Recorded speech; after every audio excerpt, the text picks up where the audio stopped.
Mesdames, Messieurs, bonjour. C'est un bonheur de vous retrouver pour cette autre semaine sur Info Télévision. Le grand soir s'installe pour le grand bonheur des Camerounais de l'intérieur et de l'extérieur du pays, puisque nous aurons encore l'opportunité en ce début de semaine de parler de nos problèmes, les problèmes qui nous rassemblent et qui nous opposent en même temps. On va beaucoup parler de politique. On va également faire un clin d'œil au Mali frère, bien entendu, pour parler de l'actualité.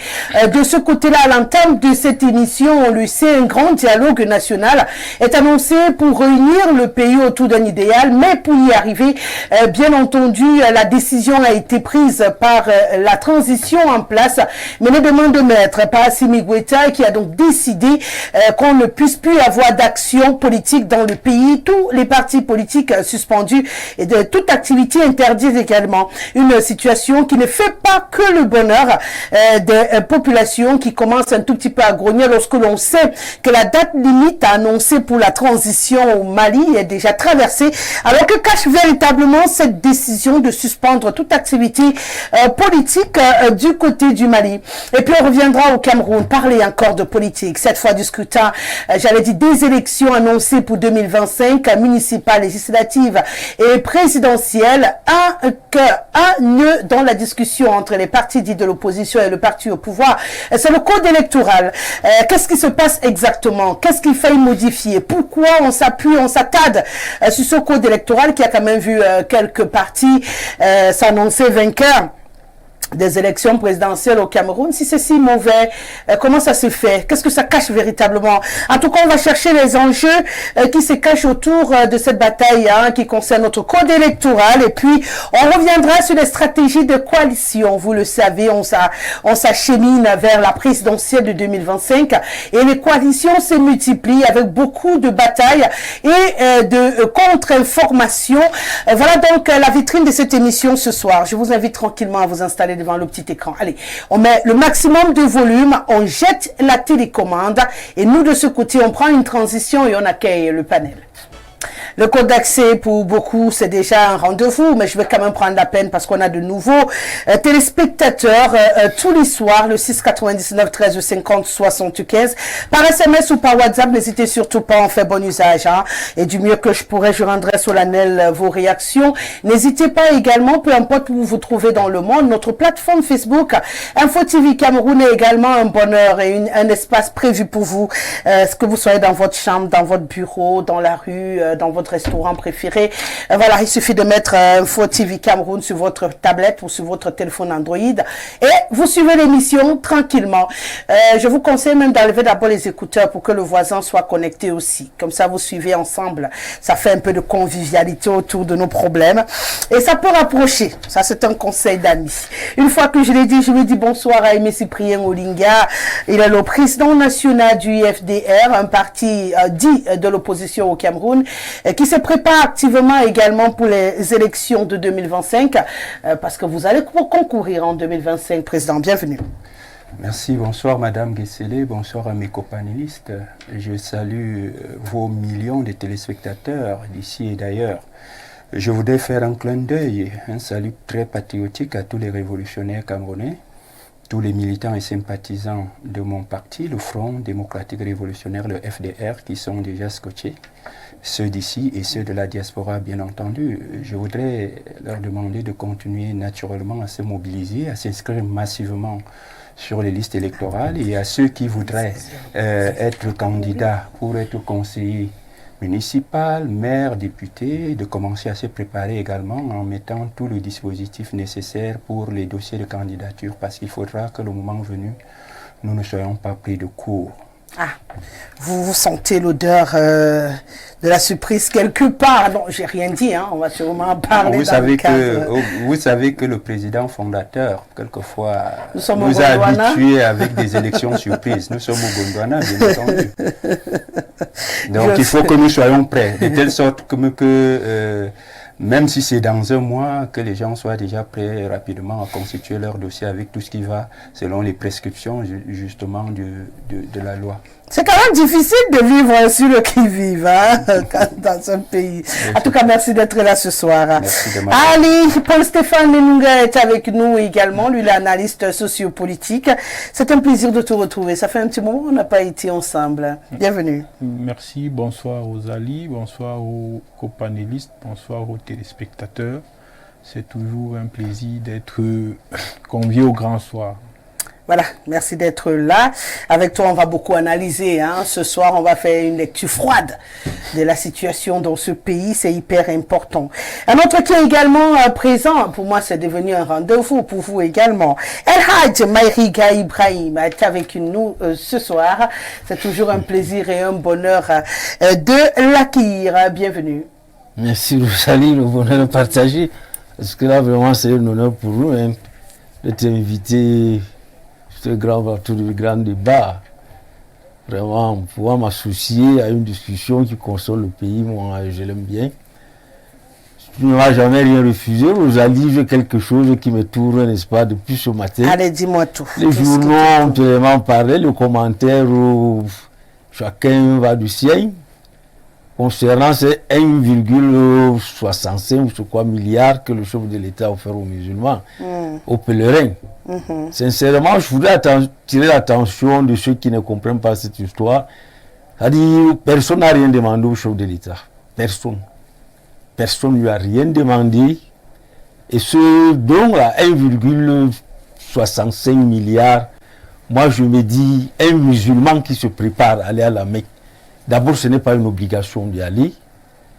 Même, c'est parmi, n'est-ce pas, les 5 piliers de l'islam. Mais ce n'est pas une obligation quand tu n'as pas de moyens propres à y aller. Quelqu'un sûrement, n'est-ce pas, on peut te proposer cela, t'envoyer à la Mecque, il dépense de son argent. Mais là, ce qui concerne l'argent de l'État, c'est l'argent d'un pays. Quoique nous sommes dans un pays où on ne respecte rien, où le chef de l'État peut faire ce qu'il veut, comme il veut avec l'argent de l'État. Cet argent pourrait servir aux enseignants. Il y a beaucoup d'autres pans de société. Bien qu'étant musulman, vous trouvez que c'est... Moi, je dis non parce que c'est salir l'image de l'homme musulman. Les terroristes disent qu'il y a un groupe de terroristes qui dit qu'ils sont pour la défense de l'islam et des musulmans. Moi, je ne voudrais pas qu'on associe le nom des musulmans n'importe comment. Aller à la Mecque n'est pas une obligation. Moi, je fais l'Arabie Saoudite. Je suis allé accomplir ce devoir en 93. Ça se prépare. Aller à la Mecque se prépare. Vous n'allez pas attendre, n'est-ce pas, le don d'un chef de l'État. D'abord, l'argent ne l'appartient pas. On vous peut pomper comme c'est le don du président. Jamais. C'est l'argent de l'État. Et cet argent peut servir à faire autre chose que de donner aux pèlerins. Pourquoi faire si tu n'es pas prêt, si tu n'as pas l'argent à aller à la Mecque, tu arrêtes. Vous n'allez pas attendre l'argent de l'État pour salir le nom de musulmans. Le chef de l'État fait une don. Donc, je voudrais vraiment éclaircir ça. Donc, vous avez un problème contre le don du chef de l'État. Oui, parce que ce n'est pas son argent, c'est l'argent de l'État. Donc, vous trouvez que c'est un geste inutile. Et cet argent peut servir à faire autre chose que de donner aux pèlerins. Oui, je le dis, moi je fais 93, je fais mon pèlerinage, qui n'est pas une obligation pour un musulman d'y aller. Si tu n'as pas de moyens, tu restes au Cameroun. Suffisant, oui, tu restes au Cameroun. Et on entend les gens profiter de ça, n'est-ce pas? Parce que là, n'est-ce pas, c'est une escroquerie. Vous comprenez bien? Ce n'est pas fait, n'est-ce pas, gratuitement. L'acte posé par un homme politique, ça tire à quelque chose. Vous avez l'impression que c'est un don qui cache une campagne électorale? Qui cache quelque chose, c'est une corruption morale. On attire les gens, oui, il fait des dons aux musulmans, il fait des dons aux musulmans. Ça, quoi, mais ce n'est pas la première année. Ce n'est pas la première année. Le public le fait. Mais je dis non. Il faut arrêter avec ça. Cet argent peut servir à autre pan de la société, à des Camerounais qui souffrent partout. D'accord. Donc on a plus de problèmes. Plus de problèmes autre part. Donc du coup, oui. Si quelqu'un n'est pas prêt, qu'il n'attende pas l'argent de la République pour aller accomplir le pèlerinage. Et si on fait ce don, qu'on dit pourquoi on a fait ce don. D'accord. Qu'on dise, n'est-ce pas, non, que c'est l'argent de la République qu'on a donné. D'accord. Pas le don du président Paul Biya. Voilà. Je pense que c'est suffisamment clair pour les téléspectateurs. Voilà un don qui divise. C'est rare, hein? Non, nous, ça nous fait mal. Qu'un don... vous voulez rajouter quelque chose dessus? Oui. Je trouve cela vraiment maladroit parce que j'ai l'impression, quand vous lisez notre Constitution, même si elle ne le dit pas de manière claire, mais nous sommes quand même un État laïque. D'où vient-il que pour des raisons confessionnelles, on débloque l'argent de l'État? Nous sommes un État laïque. Ça veut dire que M. Biya probablement va commencer aussi à donner des dons aux pentecôtistes, aux catholiques et à toutes les autres confessions religieuses. Nous sommes un État laïque. Il faut vraiment que cela s'arrête. C'est pas sérieux. Tous les jours ont tapé aujourd'hui, là, ils ont dit, chacun va de son commentaire, comme si c'est un groupe de musulmans qui sont allés demander. Non? D'accord. Fadimatou Natacha Mimche Bengono est avec nous ce soir, la voix du RDPC sur ce plateau. Bienvenue. Merci bien, Madame Rosalie. Bonjour, bonsoir comme ça aux co-panélistes, bonsoir aux millions de téléspectateurs des Info TV Télévision. C'est un honneur de me retrouver et de porter la voix du RDPC sur votre plateau. C'est un privilège. D'accord. J'espère que tu n'as pas aussi envie d'ajouter quelque chose sur le coup de gueule des musulmans. Vous savez, j'ai l'habitude de dire c'est la liberté des uns et des autres, voilà, de dire ce qu'ils pensent. Vous savez, la liberté d'expression donne la possibilité à chacun d'exprimer son opinion sur un sujet, même sur un sujet qui ne le concerne pas. On est appelé, tel que ça se passe au Cameroun, on vous demandera pourquoi même vous avez porté des lunettes papillons, pas des lunettes rondes. Ben, les gens qui le diront, ils seront dans leur droit, mais sauf que vous êtes aussi dans votre liberté de porter des lunettes. Le chef de l'État a fait un don, ce n'est pas la première fois. Peut-être les autres découvrent en 2024 que ça devient comme une tradition où on allège parfois les frettes ou bien les bagages, on donne des kilogrammes de bagages aux pèlerins. On ne peut pas cracher sur un don, que ce soit fait aux musulmans ou bien à n'importe quelle couche vulnérable ou pas vulnérable. Déjà, le désir pour les pèlerins d'aller à la Mecque, on ne va pas dire que le chef de l'État a payé les billets d'avion ou bien a payé tous les hôtels pour les musulmans. Ceux qui sont allés à la Mecque ont mûri leur projet, ont réservé des moyens pour cela. Venir comme ça à la télé dire que voilà, si on n'a pas l'argent pour aller à la Mecque, on reste chez soi. Les pèlerins n'ont jamais dit qu'on leur a payé le billet d'avion, on leur a payé le logement ou bien on leur a payé les assurances. Ils font l'essentiel, ils ont fait l'essentiel. Le chef de l'État apporte son apport, don ou pas don, c'est toujours... C'est dit que c'est sa liberté. Il est libre en tant que chef de l'État. Vivement que les autres qui se cachent derrière. Parce que j'ai beaucoup de respect pour M. Olinga. Hein, parce que M. Olinga... Le coup de gueule, vous n'étiez pas encore là, est venu de El Hadj Mariga Ibrahim. M. Olinga a rebondi pour dire qu'il était totalement d'accord avec lui.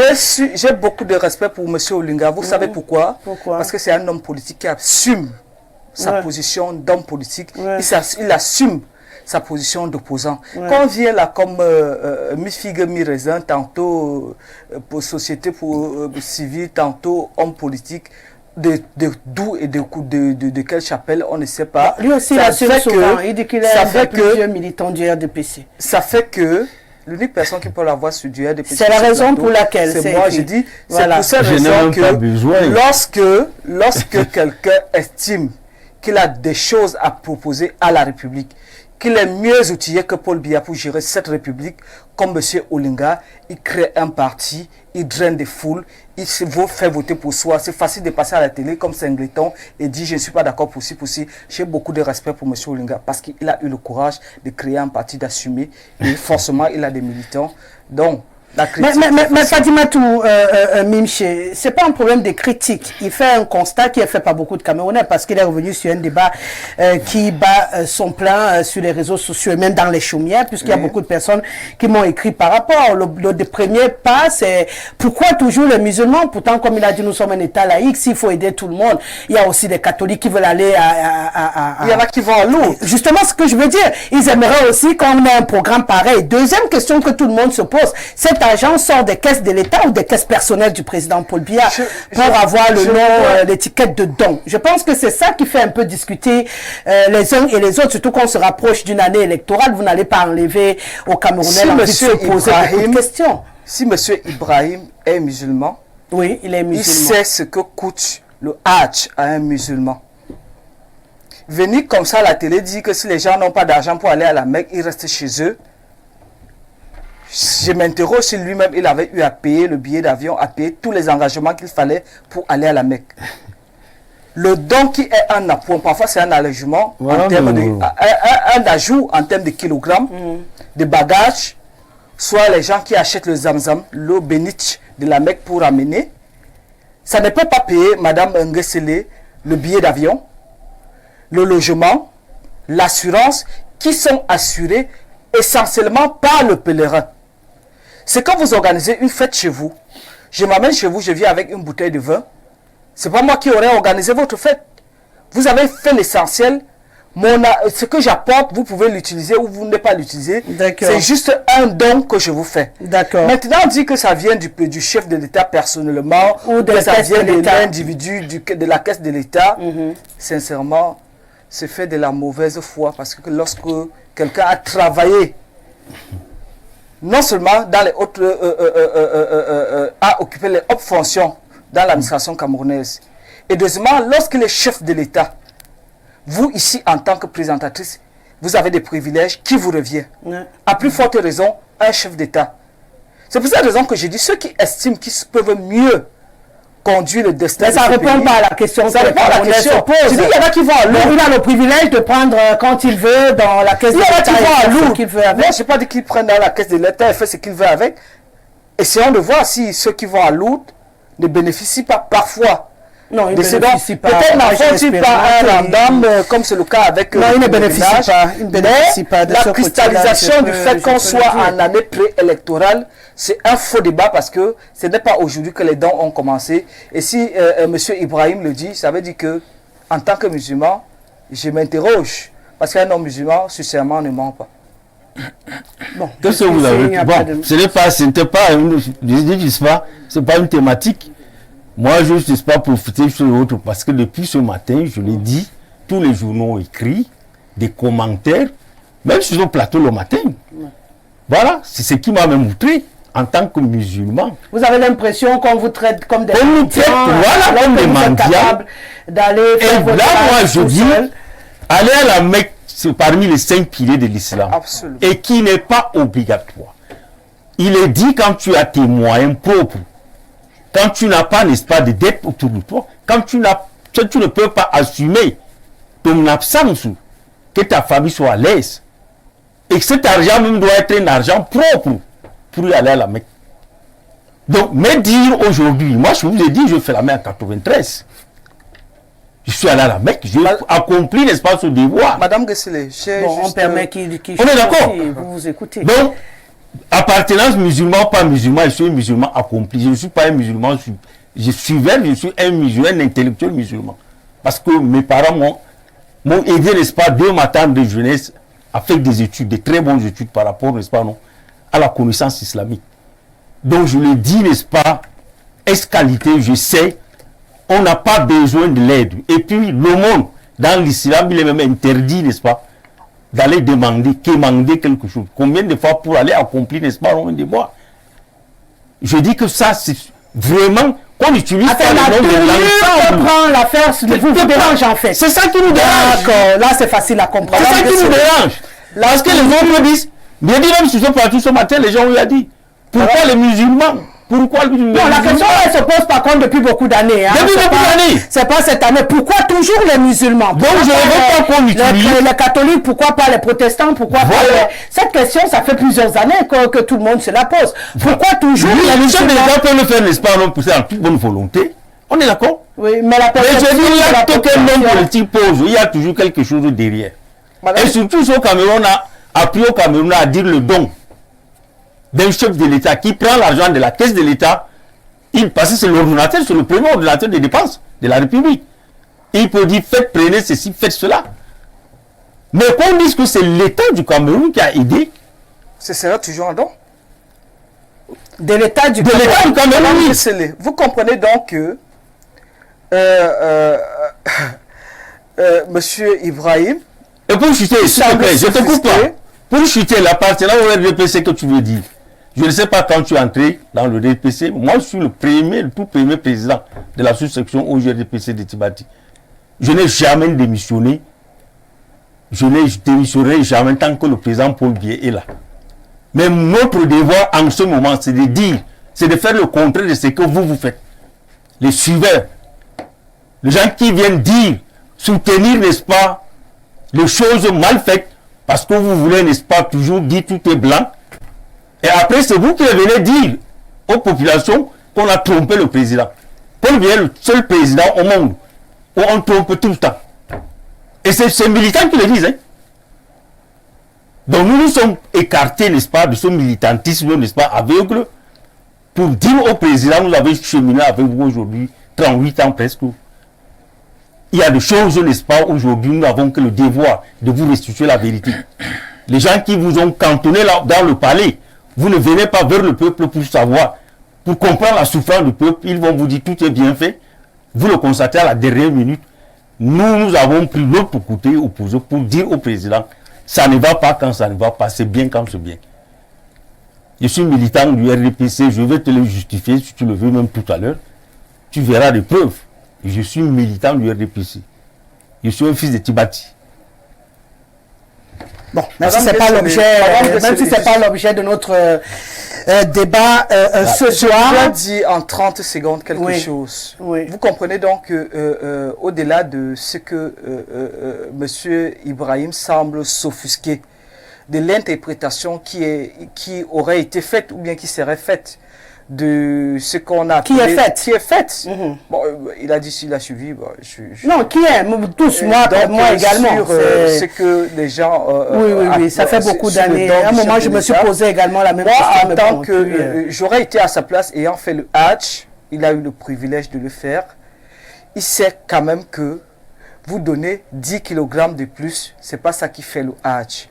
Le devoir du bon musulman aurait été de renseigner les populations sur le fait que, avant le don, le pèlerinage à la Mecque d'un musulman est un projet bien mûri. On commence à faire les papiers très tôt. J'ai parlé des billets d'avion aller-retour, il y a les assurances maladie, il y a la restauration, il y a l'hôtellerie qui est assurée. Donc si le fait qu'on donne peut-être 10 kg, moi je dis n'importe quoi, hein, ou 20 kg de dons pour les bagages, suffit pour dire qu'on prend des musulmans pour des valets ou bien des vauriens. Je dis son devoir en tant que El Hajj, donc quelqu'un qui a fait la Mecque, aurait été également de dire aux Camerounais qui nous écoutent que non, le président de la République n'a pas payé le Hajj aux musulmans. C'est un acte de foi. Les musulmans qui vont à la Mecque ont mûri leur projet, mais c'est comme vous organisez votre fête. On vous apporte une bouteille de vin, on n'aura pas organisé la fête. Merci. Donc voilà la restitution qui aurait pu être faite. D'accord. Le reste, son appartenance à X ou Y, vraiment je ne reviens pas puisque ce n'est pas l'objet du débat. D'accord. Non, merci. Je pense que c'est suffisamment clair pour les téléspectateurs. C'est plus ou moins apprécié selon la position qu'on a. Mais toujours est-il qu'apparemment il y a des dons qui ne font pas que désirer. Il y a des gens qui ne veulent pas de dons. Ils préfèrent vivre leur vie sans dons. Il y en a qui ont besoin des dons. La vie, c'est un choix. Mais maintenant, l'expression don du chef de l'État devra faire partie d'un débat sur ce plateau. Qu'est-ce qui est don du chef de l'État et qu'est-ce qui ne l'est pas? Parce que je pense que c'est à ce niveau que les Camerounais ont un vrai problème. Et on aura sûrement l'occasion de démêler le bon du faux dans cette affaire. Pour l'instant, on va parler du Mali un tout petit peu, puisque généralement, dernière personne présentée, c'est la personne qui ouvre le débat. Donc, je vais revenir vers vous, Fatimatou. Du côté du Mali, on a annoncé ce grand dialogue qui s'ouvre, bien entendu, pour un retour à la paix. Il s'agit d'unir les forces politiques de ce côté-là pour ressortir de là avec une nouvelle constitution, un nouveau départ, un nouveau Mali, pour aboutir à une élection présidentielle qui doit désigner le nouveau président du Mali. Sauf que Le souci aujourd'hui, c'est que le président de la junte, Assimi Goïta, a décidé de mettre un terme à toutes les activités des partis politiques. Depuis quelques heures déjà, tous les médias ont été appelés à ne plus publier une activité d'un parti politique. Donc, le pays est en berne en termes de politique. On ne veut rien entendre, peu importe le parti qui organise quoi. On ne veut voir dans aucun média à l'intérieur du pays. Et bien entendu, jusqu'à ce que d'autres sortent du palais pour dire ce qu'il faut faire. Du coup, c'est plus ou moins apprécié par les populations qui ont l'impression d'être rentrées dans une sorte de dictature à laquelle ils n'étaient pas préparés quand même. Merci Madame Guesselé de revenir à moi avec ce sujet qui en son temps avait fait couler beaucoup d'encre de salive. Les voix s'étaient levées ici et là pour nous dire voilà, le Mali nous parlait, comme en son temps le Burkina Faso on avait cru voir qu'il nous parlait, et bien d'autres. Très récemment, on nous rappelait encore que quelqu'un d'autre nous parlait. Le Sénégal. Absolument. Donc, vous voyez, ce qui est dangereux dans les prises de pouvoir par des voies peu orthodoxes, à savoir les coups d'État, c'est qu'on se retrouve, dès les premiers moments, on a l'impression que c'est la libération, sauf que ceux qui viennent ont leur agenda, ils ne viennent pas pour vos beaux yeux, ils ont leurs agendas personnels, parce que si c'est pour le peuple exactement, il y a des choses qu'on fait. Par exemple, comme l'Union africaine a exhorté le Mali à accélérer le processus constitutionnel de transition et organiser des élections, pourquoi pas faire voter une nouvelle constitution, et passer le pouvoir civil. Mais vous vous rendez compte que quand on décide maintenant de museler ou bien de caserner les partis politiques, vous comprenez que ils sont en train d'aller vers une autre voie, dans toutes les autres voies, mais pas la voie de la démocratie. Ils ont dit, le président... Ils ont dit que c'est pour dialoguer tranquillement. Le président l'a dit, c'est la présidence qui va donner l'agenda. Nous attendons voir l'agenda qui sera donné, quelles seront les clauses. Si les Maliens parviennent à s'entendre, c'est l'essentiel, parce que vous savez, chaque fois que les gens sont appelés à se parler, ce qui est important, c'est d'aller vers une voie salvatrice pour tout le monde. Si les partis politiques, le président de la transition estime que peut-être les activités des partis politiques viendraient peut-être distraire ou bien conduire ou bien porter troubler peut-être le dialogue, pourquoi pas ne pas, mais c'est quand ça prendra un temps suffisamment long que ça pourrait inquiéter. D'accord. Donc ils ont dit ils vont communiquer un agenda. L'agenda sera communiqué. Nous sommes tous nous avons les yeux rivés vers le Mali, les oreilles rivées vers là, mais que les populations comprennent également que, comme il le dit, il avait accueilli comme une voie salvatrice, qu'il ait de la patience pour que le Mali entre dans une dans une nouvelle ère démocratique, surtout que le pouvoir soit remis entre les mains des civils. Bon, nous ne savons pas si, comme les autres, la transition va décider de cesser d'être militaire pour se présenter comme civil. Tout est possible. Tout est possible. Donc, nous observons très attentivement ce qui se passe au Mali. Peut-être apprendrons-nous des choses, on a toujours à apprendre. Oui, bien entendu. Aimé Cyprien Olinga, un musulman nécessaire ou un musulman qui n'en avait pas besoin, en fait, qui n'avait pas besoin d'être nécessaire, peut-être pour permettre qu'il n'y ait pas beaucoup de bruit, parce qu'on le sait aussi, hein, l'Afrique est toujours victime parfois des mains dans les ténèbres qui viennent secouer lorsqu'on essaie de faire des choses positives. Est-ce qu'Assimi Goïta a peur de ce genre de choses et s'est dit, pour qu'on se parle entre frères, il faut bloquer toute interaction possible pour sortir le Mali de ce tourment-là où il se trouve? Vous savez que le FDR est un parti politique panafricaniste et révolutionnaire qui, en son temps, ne se cache pas pour dire toute la considération que nous avons pour les responsables des 3 pays de l'Alliance du Sahel. Le Niger, le Burkina Faso et le Mali. Naturellement le Mali. Mais je dois dire effectivement que le président Assimi Goïta, tout le monde le sait, au moment où il a pris le pouvoir, n'a pas suspendu les partis politiques. Oui. Donc, je ne saurais considérer qu'il s'agit là des musulmans. Il s'agit tout simplement, et je souhaite, comme Madame Bongono d'ailleurs, que ce ne soit qu'une petite parenthèse, le temps du dialogue simplement. Parce que si ça va au-delà du temps du dialogue, là ça va inquiéter. Naturellement, nous pourrons parler des musulmans. Mais pour l'instant, la présidente de la République a suspendu, parce que vous faites très bien de le dire. On a l'impression qu'il y a certains acteurs, dans la plupart de nos pays, qui ne sont véritablement pas des patriotes, qui agissent parfois sous la commande de certaines puissances, quelquefois impérialistes. Et vous savez, nous autres panafricanistes et révolutionnaires, nous avons marre de ce genre de politiciens, n'est-ce pas, qui obéissent, qui sont aux ordres des puissances parfois tapies de l'autre côté. Nous voulons construire l'Afrique avec les Africains, nous voulons nous assumer, nous voulons définir des politiques qui permettent à notre continent d'avancer sans avoir forcément besoin du dictat d'un maître, quel qu'il soit et d'où qu'il se trouve. C'est la position de nous autres panafricanistes et je crois que c'est la position du président Goïta comme celle de Traoré du Burkina. Je sais que c'est également la position du général Tiani et même récemment encore celle de mon très ami Bassirou Faye. Je pense que je le dis aussi au colonel Goïta, il faudra que ce soit simplement le temps du dialogue. Et que très rapidement, d'ailleurs il a démontré qu'il était quelqu'un qui était ouvert. Le fait pour lui qu'au moment où il prenait le pays, il aurait dû. Il avait toute la latitude, il avait même les possibilités de dire au moment où il a fait son coup d'État, de dire, bon voilà, je suspends les partis politiques. Il ne l'a pas fait.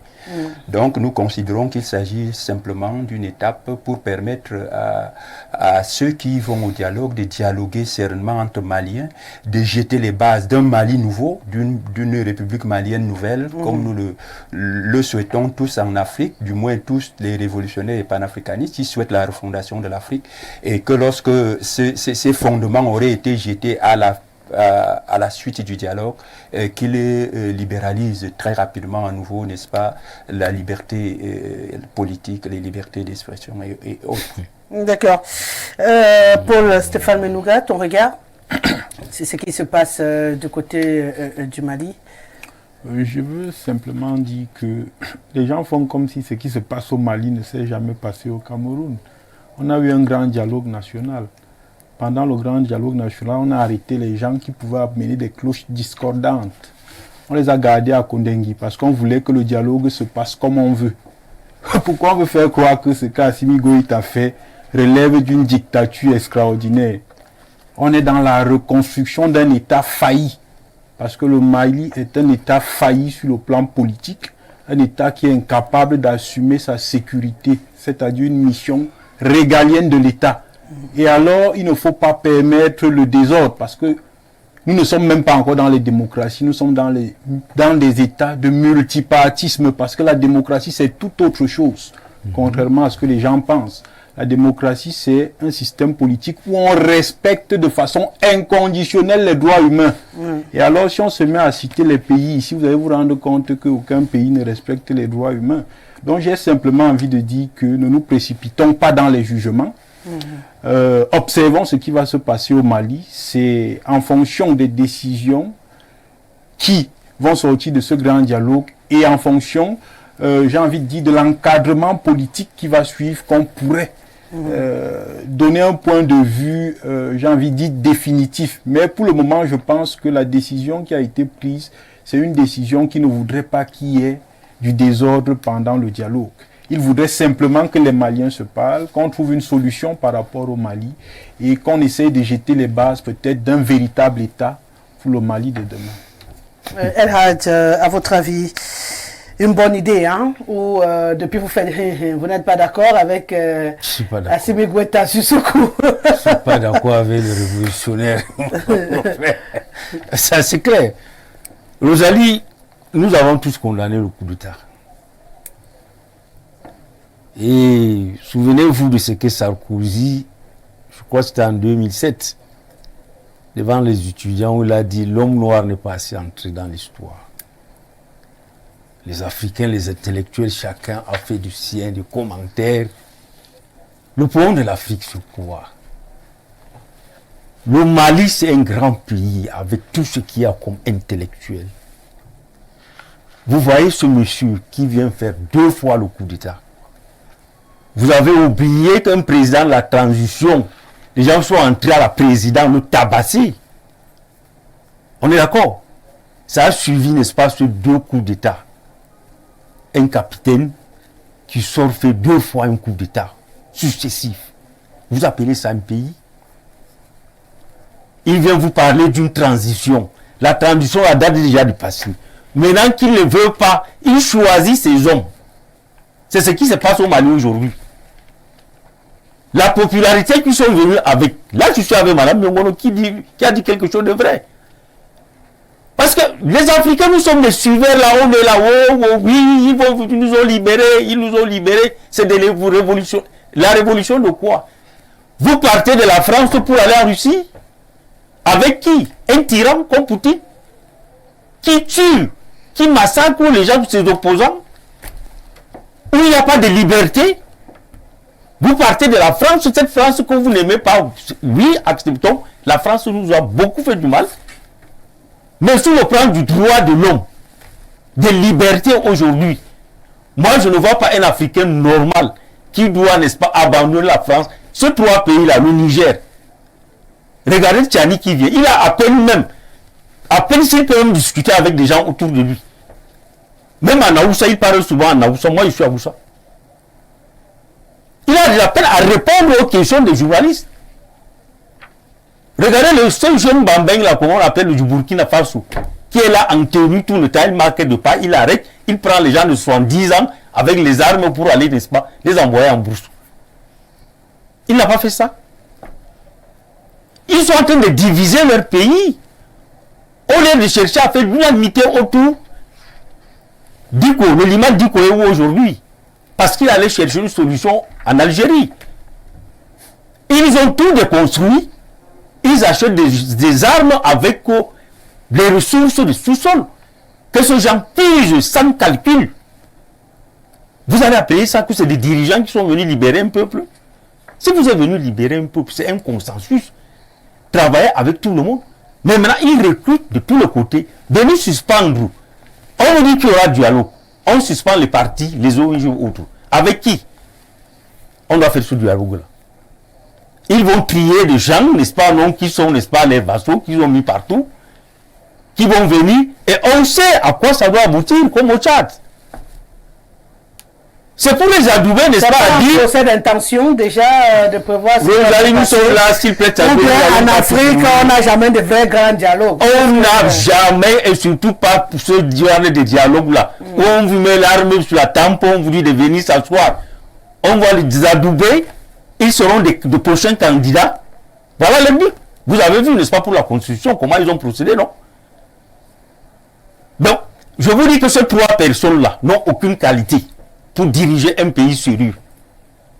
C'est pour ça qu'on veut ou pas, qu'on aime ou pas le Cameroun, avec nos dirigeants qui ont beaucoup de lacunes, mais on se dit quand même, notre pays, on a au moins des personnalités, n'est-ce pas?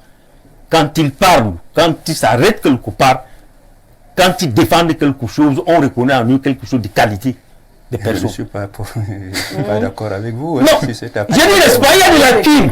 On peut accuser beaucoup de choses qui se passent. Bon, vous ne pouvez pas prendre quelle personnalité. Je dis en partie de notre président de la République. Ah, d'accord. On est d'accord? Moi, je vous parle du président de la République. Je vous parle des institutions Cameroun même. On est d'accord? Qui respecte la loi? Qui respecte la Constitution?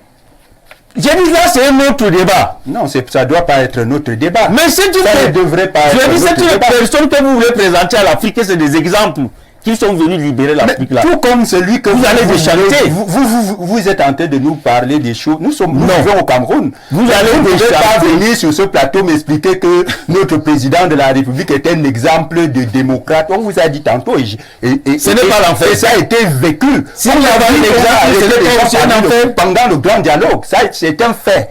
C'est un fait. Je dis la brutalité que vous voyez se passer. Que vous le fassiez avec brutalité ou que vous le fassiez avec douceur, comme ça s'est fait ici, c'est tout cela, c'est des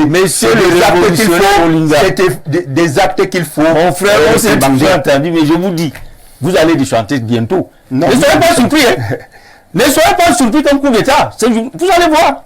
Non, mais parce que... Vous n'allez pas prendre les gens, n'est-ce pas, des taux dans un pays. Parce que justement, il y a des forces tapis. Nous savons, il y a des forces tapis dans l'ombre qui sont en train de travailler justement pour renverser ces gens qui sont en train de... C'est eux qui demandent, n'est-ce pas, nous savons qu'ils sont en train de faire des arrestations partout. Mais vous savez, monsieur, nous sommes en Afrique et nous savons ce qui se joue. Nous savons des puissances qui n'ont jamais voulu que des pays comme le Niger sortent la tête de l'eau, comme le Mali, et que ces militaires qui sont arrivés, nous savons le travail qu'ils sont en train de faire pour une réappropriation de leur souveraineté. Et nous savons pertinemment que ça ne plaît pas à certaines puissances et qui sont probablement en train de travailler, comme vous le dites, dans l'ombre pour essayer de mettre... On a l'impression que bloquer les médias, c'est pour ne pas permettre justement qu'il y ait une divulgation des informations qui... Qu'est-ce qui se cache ça dans tous les sens? Et moi, je dis, je ne suis pas d'accord qu'on muselle les partis politiques. Parce que justement, ce sont les partis politiques qui doivent construire la démocratie. Mais je suis simplement en train de dire que le dialogue, justement le temps du dialogue. Parce que nous savons, vous avez parlé de l'imam et d'autres personnalités, mais nous savons que, moi je suis obligé de le dire, certaines puissances travaillent pour que... Il n'y a pas plus de que le l'imam Diko. Non, nous disons, ne serait-ce donc que pour la période du dialogue, nous sommes d'accord qu'après le dialogue, ce serait problématique si l'interdiction des partis politiques continue à avoir lieu. Mais nous disons que... C'est pas le marabout qui valide le président ou pas là. C'est lui qui a fait lui. Attendez, c'est le marabout qui valide le président ou pas là. C'est lui. Ah d'accord, ok. Et lui qui a fait partir le président, le défunt président. Et qui revient d'Algérie. Je crois qu'il n'est pas allé en Algérie pour faire le Hajj. Il est allé en Algérie faire quoi? Il avait des accords quand même avec les groupes des terroristes, non? Nous disons que ce n'était donc pas pour le Hajj. Et donc, il était là-bas pendant la période du dialogue de refondation, et il faut quand même que... Qui est le calme. Qui est du calme. Je dis, tout simplement. Ils vont choisir les hommes qui vont venir, n'est-ce pas, les adouber. Ils seront candidats. Mais pourquoi vous n'avez pas eu la même démarche, la même rigueur? Vous-même, vous avez soulevé tout à l'heure l'exemple du Tchad. Oui. Mais voilà, vous savez que ceux qui ont adoubé ceux qui sont au pouvoir, celui qui est au pouvoir au Tchad. Mais pourquoi vous n'avez pas eu la même rigueur et justement d'aller tranquillement, n'est-ce pas, pour une appropriation de l'État comme son père. Et nous savons justement, nous avons des informations sur les troupes qui sont parties du Tchad, du Niger, qui ont été plus ou moins chassées du Niger, du Mali et d'ailleurs. Ces troupes ne sont pas rentrées en France. Nous savons dans quel pays ces troupes sont positionnées en ce moment. Et ces troupes ne sont pas prêtes à rentrer en France. Donc ça veut dire qu'il y a des choses, on dit rester d'abord là, le temps pour de manœuvrer pour que nous revenions à la charge. Je reprends ma parole. Nous pensons que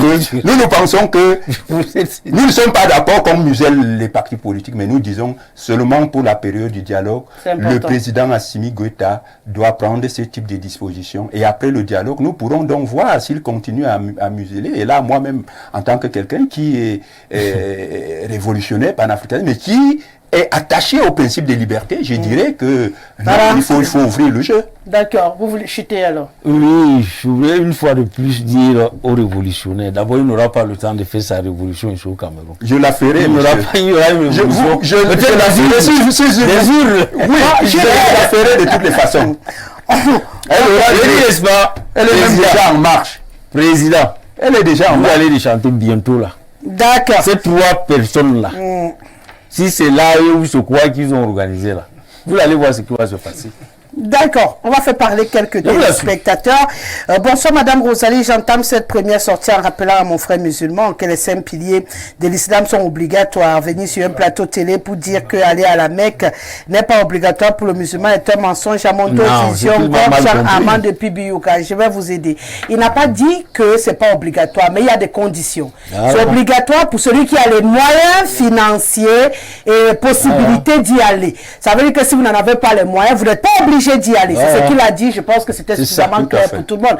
Il n'a pas dit que ça ne fait pas partie des 5 piliers de l'islam, mais il y a une condition à côté. Si tu n'as pas d'argent, tu vas aller accomplir ça comment?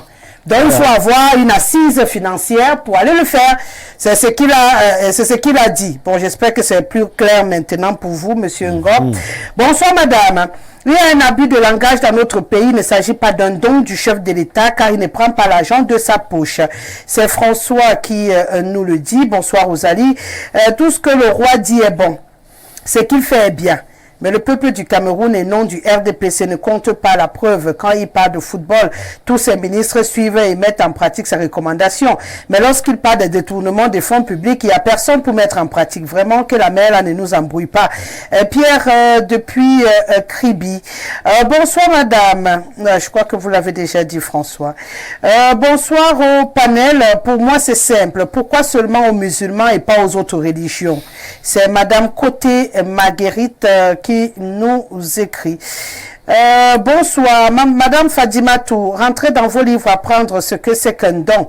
Cela s'appelle achat de conscience au même titre. Les millions de pain qu'on donne aux Camerounais. À la veille des élections, c'est Monsieur Zigli qui nous le dit. Salut Rosalie, je suis Emmanuel Amaoua depuis Marois. S'il vous plaît, dites à Madame Fadimatou du RDPC de respecter Monsieur El Hadj Ibrahim qui est son aîné. Seigneur, pourquoi quand on est RDPCiste, on refuse de voir la réalité? En passant, je suis protestant et on attend le geste du président aussi.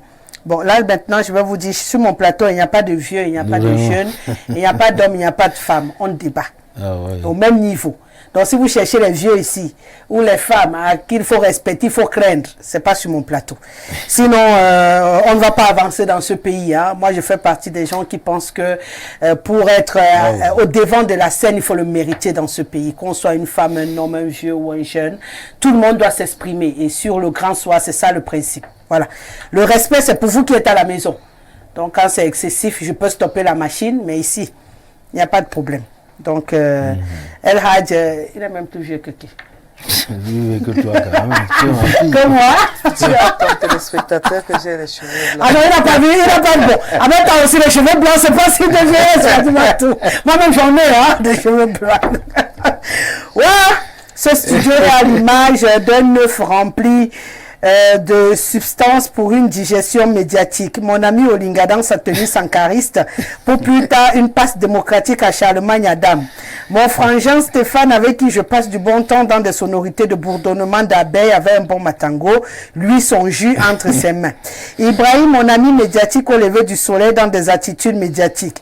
On va t'excommunier avec ta grande gueule comme mon chef qui était à Fumban, au lieu que d'être sur ses terres en Gambé samedi. Fadimatou, la belle diaconesse de la mission étatique du R pour de bonnes agapes en communion du pain sardine. C'est ma sorte Thomas qui continue. Je déplore la stupidité des dirigeants dans des batailles d'intérêt du côté de l'Afrique de l'Ouest à museler le peuple souverain. Pour faire du profit à tout un chacun endogénisons nous, de par des méthodes naturelles et culturelles afin d'assouvir notre autonomie envers les néocolons, prédateurs de nos richesses. C'est Masok Thomas qui finit son propos. Bonsoir madame et à votre panel. Concernant le Mali, il y a lieu de demander, il y avait quoi avant? La junte arrive au pouvoir dans un pays divisé en deux, un Mali pour les djihadistes installés, entretenus et maintenus par des colons pour faciliter le pillage par le colon des richesses de la partie occupée. Et de l'autre côté, un Mali à la tête duquel est placé un sous-préfet installé par le colon pour sa seule volonté, tout ça devant des politiciens. La société civile, les médias et tous les contre-pouvoirs imaginables entretenus par le colon. L'arrivée de la junte gêne les intérêts du colon et de ses affidés. Encourageons la junte à remettre ce beau pays sur les rails. C'est Constant Mbela qui nous écrit: bonsoir Rosalie et à tout votre panel. Ce gouvernement pourra nous dire un jour où est passé l'argent du filet social des pauvres Camerounais enrôlés dans la crise du Covid? Point d'interrogation. Nous, on n'a pas oublié chaque fois don du chef de l'État, parfois aux personnes qui n'ont pas besoin. C'est l'image des personnes qui sautent de l'avion en plein vol et se rendent compte qu'elles ont oublié leur parachute et tentent d'appeler le pilote. C'est Sadrak Pora depuis Yaoundé. On va se rendre du côté du Burkina Faso. Ouais, madame, la tenue zébrée, d'où vient-elle? Du Kenya, avec des lunettes à la Vénus. À quand tes vacances à Nice? J'en sais rien. Il faut budgétiser et il faut les sponsors parce que moi j'ai besoin de dons pour aller là. Madame, dès que j'ai vu le visage de quelqu'un sur votre plateau, j'ai failli zapper, mais bon. Salut spécial aux camarades révolutionnaires Olinga, la patrie ou la mort, nous vaincrons. Madame, entendre sur votre plateau dire que le Mali, le Sénégal, le Faso et le Niger ne parlent pas au Cameroun, d'accord, venez voir comment ça se passe ici. Les peuples sont d'accord avec Maïriga. Venez parler comme ça ici, le lendemain, vous serez réquisitionné pour aller au front. Madame, demandez à Maïriga si le goudron entre Tibati et Ngaoundale est refait. C'est Paul depuis Ouagadougou. Bonsoir à la plus talentueuse modératrice et à ses invités. Dites à madame que les autres chrétiens veulent aussi ce vin-là pour arroser leur fête. Georges. Bonsoir le plateau. Qui a dit que les civils sont les meilleurs gestionnaires? Le Cameroun est entre les mains des civils depuis des décennies, alors que la gestion est-elle enviable? La dame parle de quelle élection? Pouvez-vous organiser une élection alors que le pays a un problème de sécurité? Ici au Gabon, ah oui, nous sommes au Gabon. Ici au Gabon, la population ne souhaite plus revoir les civils au pouvoir. Les militaires sont pragmatiques. C'est Hubert depuis Port-Gentil au Gabon. Bonsoir madame. Les RDPCistes ont l'air d'être hors sujet. Je voudrais savoir si M. Biya a déjà créé un parti au Cameroun. À Babinda, l'UNC est devenu RDPC pour la gouverne de cette grande dame. S'exclamer sur le don du chef de l'État est tout à fait normal pour quelqu'un qui somme tout a intérêt à ce que le Cameroun soit gouverné autrement. On ne fait le Hajj que quand on est capable. Il n'y a aucune contrainte à ne pas y aller. On ne peut pas prendre l'argent pour faire un don aux non nécessiteux. Cet argent peut servir à autre chose. Madame, on ne peut pas amener les hommes au ciel comme si la terre n'existait pas. Madame, vous savez combien d'élèves sont assis à même le sol dans nos lycées et collèges? C'est regrettable. Le hors-sujet est vraiment l'apanage du Air Africa depuis Douala, même si je ne vois pas un hors-sujet. Bonsoir à vous sur le plateau. C'est une honte pour le Mali et pour ces personnes sur le plateau qui se disent opposants. Quel opposant peut soutenir cet état de choses? Il y a simplement un tout-puissant à la tête de l'état du Mali qui fait ce qu'il veut, comme il veut et quand il veut. Il est déjà 5 ans au pouvoir, c'est toujours la transition là. J'ai mal, très mal de voir des politiques soutenir cet état de choses. Le peuple malien est juste pris en otage. Ils s'en rendront compte très tard. Assimi Goïta, après avoir pris le pouvoir par les armes, est venu retoucher la constitution en y mettant quiconque fera un coup d'État ou aura l'intention sera condamné à mort, alors que lui-même est arrivé par coup d'État. Et vous avez vite fait d'oublier que l'ancien président malien est décédé suite aux bêtises de ces gens. Nos frères camerounais utilisent la liberté d'expression pour insulter la France. Et le président français tous les jours, étant quand même sur le territoire français, qu'ils aillent faire ça en Russie, on verra si Poutine les laissera vivre. Billy Marco Djega qui nous écrit ce soir. Bonsoir Rosalie, vous m'inquiétez vraiment. Le Niger, le Burkina et le Mali sont gérés par des criminels de la démocratie, dit à ton invité panafricain, qui sont déjà démasqués, incapables d'engranger un électorat partent se cacher derrière un faux concept panafricain. Voilà le Sénégal demande lui d'aller enlever le président sénégalais. Allez vous faire élire et vos peuples, si vos peuples vous aiment. Paul depuis Douala, je voulais juste dire que Assimi Goïta, ça fait pas 5 ans. Ça fait pas 5 ans. Ça fait pas 5 ans. C'est sur ce plateau qu'on a vécu le coup d'État. Et je n'ai pas 5 ans ici. Donc, ça fait pas 5 ans. Bonsoir ma bien-aimée Rosalie, là on est en Côte d'Ivoire. Assimi Goïta est un dictateur qui veut s'éterniser au pouvoir. Pire, le modèle d'Assimi Goïta a pour mentor Poutine, le tyran russe. Ma bien-aimée Rosalie, le président Olinga n'est qu'un propagandiste et il ne fera pas un bon président de la République s'il continue ainsi. Il faut qu'Olinga sache que la France et les États-Unis ont des moyens militaires adéquats pour faire tomber Tiani du Niger. Et c'est votre souhait? qui se tombe. Oui, Voilà. En bon. c'est notre souhait. Et qu'on revienne à Avec- l'ancienne méthode. Voilà. Avec le D'accord. Bonsoir, c'est Monsieur Biya, qui est être humain d'abord, comme nous tous au monde, ne peut plus poser un acte comme tout le monde, ce sera très grave.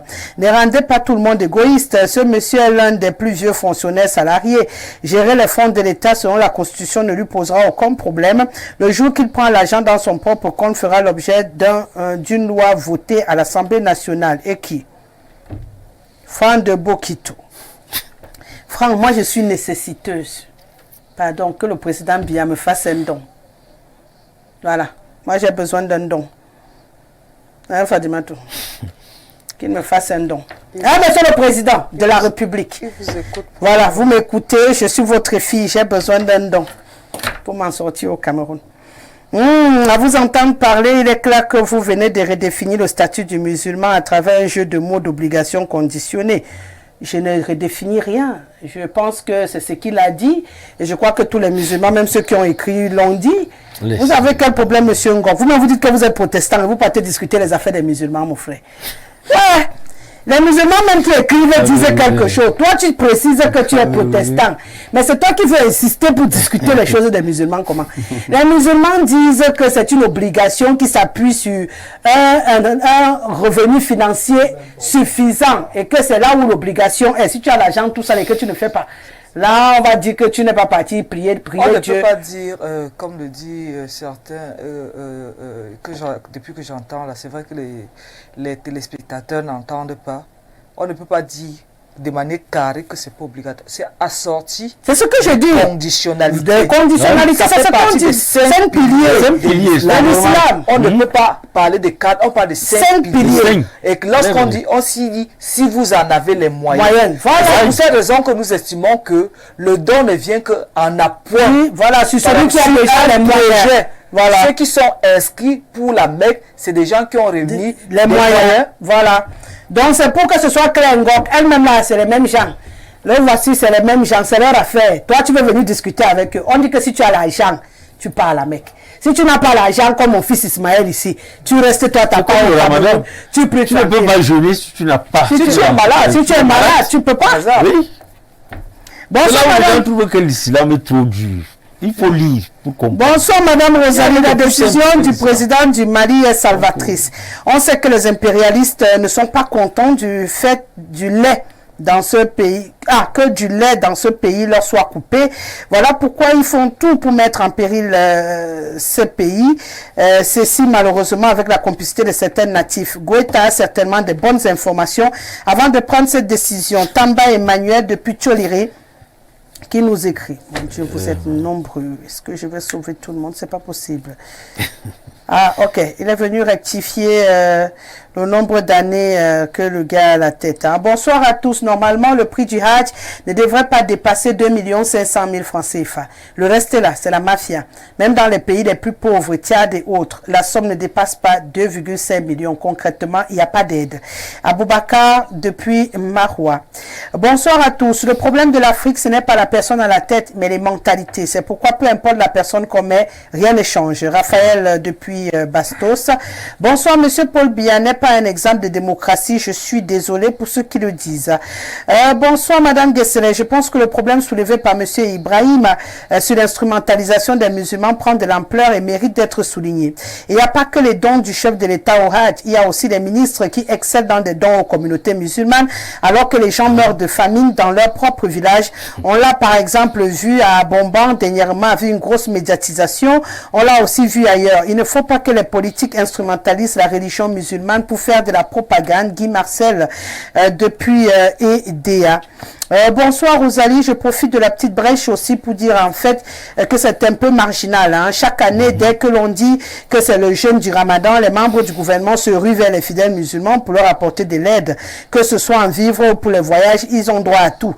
Les catholiques qui ont commencé le carême bien avant ne reçoivent jamais le même soutien. C'est une histoire de quoi même dans ce pays. Enfin bref, bonne émission. C'est pourquoi je disais tantôt que c'est un sujet qui alimente beaucoup les débats dans les quartiers. Et cette question, on se la pose depuis. Pourquoi pas les autres aussi? Peut-être un jour on aura la réponse. Puisqu'on est un État laïque qui a beaucoup de religions, les musulmans ne sont pas les seuls à avoir des contraintes. Hein. Nous aussi on fait le carême, même si c'est pas obligatoire, mais il y en a qui s'y collent. Et pendant ce carême, on se soucie pas si les denrées ont baissé ou pas sur le marché. Quand c'est les musulmans, on dit que gars, il faut qu'ils aient le savon à disposition, il faut qu'ils aient le riz. Non, nous, on est jaloux. Comment, monsieur le président, on est jaloux? Vous êtes le père de famille, il faut donner équitablement aux enfants. Surtout qu'on a vu un ministre, surtout celui-là même qui est en charge de voir si les produits coûtent moins cher. Il a fait la même chose, il a fait des dons aux musulmans du côté de la Moufouya Famba. Et c'est pas bien. Voilà. Tous les Camerounais veulent les dons du chef de l'État. En fait, c'est ça la réponse. Tous les Camerounais veulent sentir les dons. Si ça appartient seulement à une catégorie, ça dérange. Madame, le jour que le président de la France va faire un don, pourquoi que ce soit, la France va se soulever. Dites cela à Fadimatou. Ça nous vient toujours de Ouagadougou. Vérité en deçà des Pyrénées, erreur au-delà. Voilà. Ça, c'est le fallacie. Ça, c'est le fallacie. Et nous, on va poursuivre, on vient au Cameroun. On va s'intéresser à nos scrutins de 2025. Mon cher Paul-Stéphane Mendouga, vous nous plantez le décor. Au Cameroun, ça va dans tous les sens. Hein, parlant de ce code électoral contesté, aimé, dénigré, ça va dans tous les sens. Il y en a qui trouvent qu'il faille se mettre ensemble pour sortir un code électoral consensuel qui permettrait à tout le monde de faire la course d'une façon équitable au Cameroun.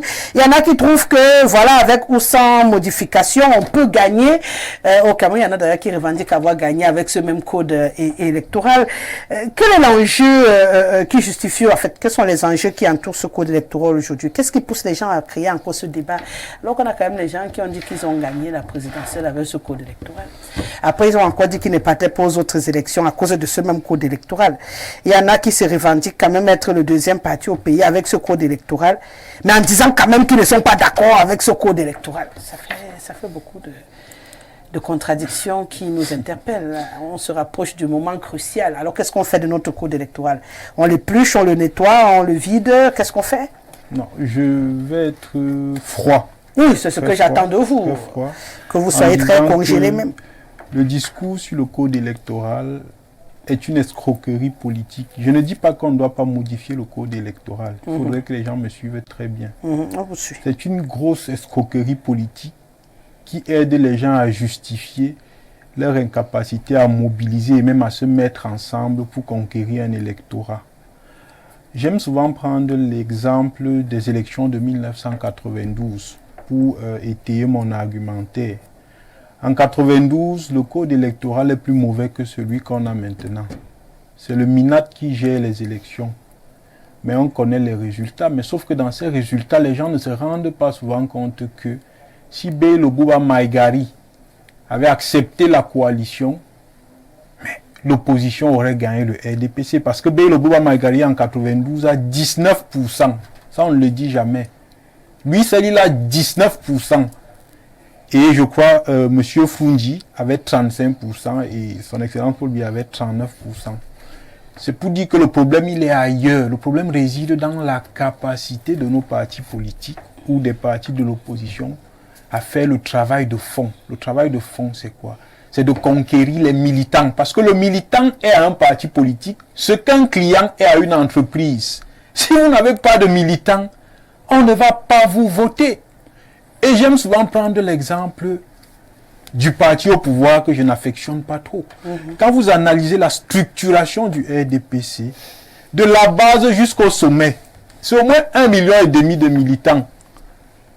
Et quand on vous dit que 3 millions de personnes ont voté, ça veut dire que la plupart des personnes qui ont voté, ce sont les militants du RDPC.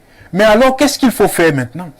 Il faut trouver les moyens parce que la politique demande les moyens financiers, les moyens humains, les moyens matériels. Parce qu'un parti politique, d'abord, techniquement en sciences politiques, doit être représenté de l'échelle nationale jusqu'à l'échelle locale. Ça veut dire qu'il ne faudrait pas qu'un parti soit présent à Douala, Bafoussam et peut-être, je ne sais pas trop, Yaoundé, Douala, Bafoussam, et penser qu'il a de l'électorat.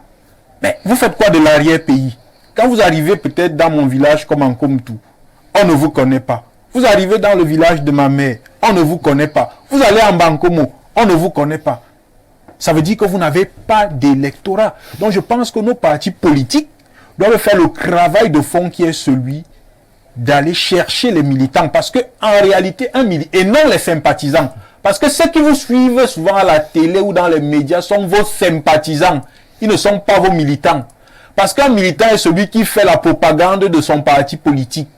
Il fait la propagande, il cherche les militants qui vont accepter l'idéologie de son parti politique, qui vont promouvoir l'idéologie de son parti politique.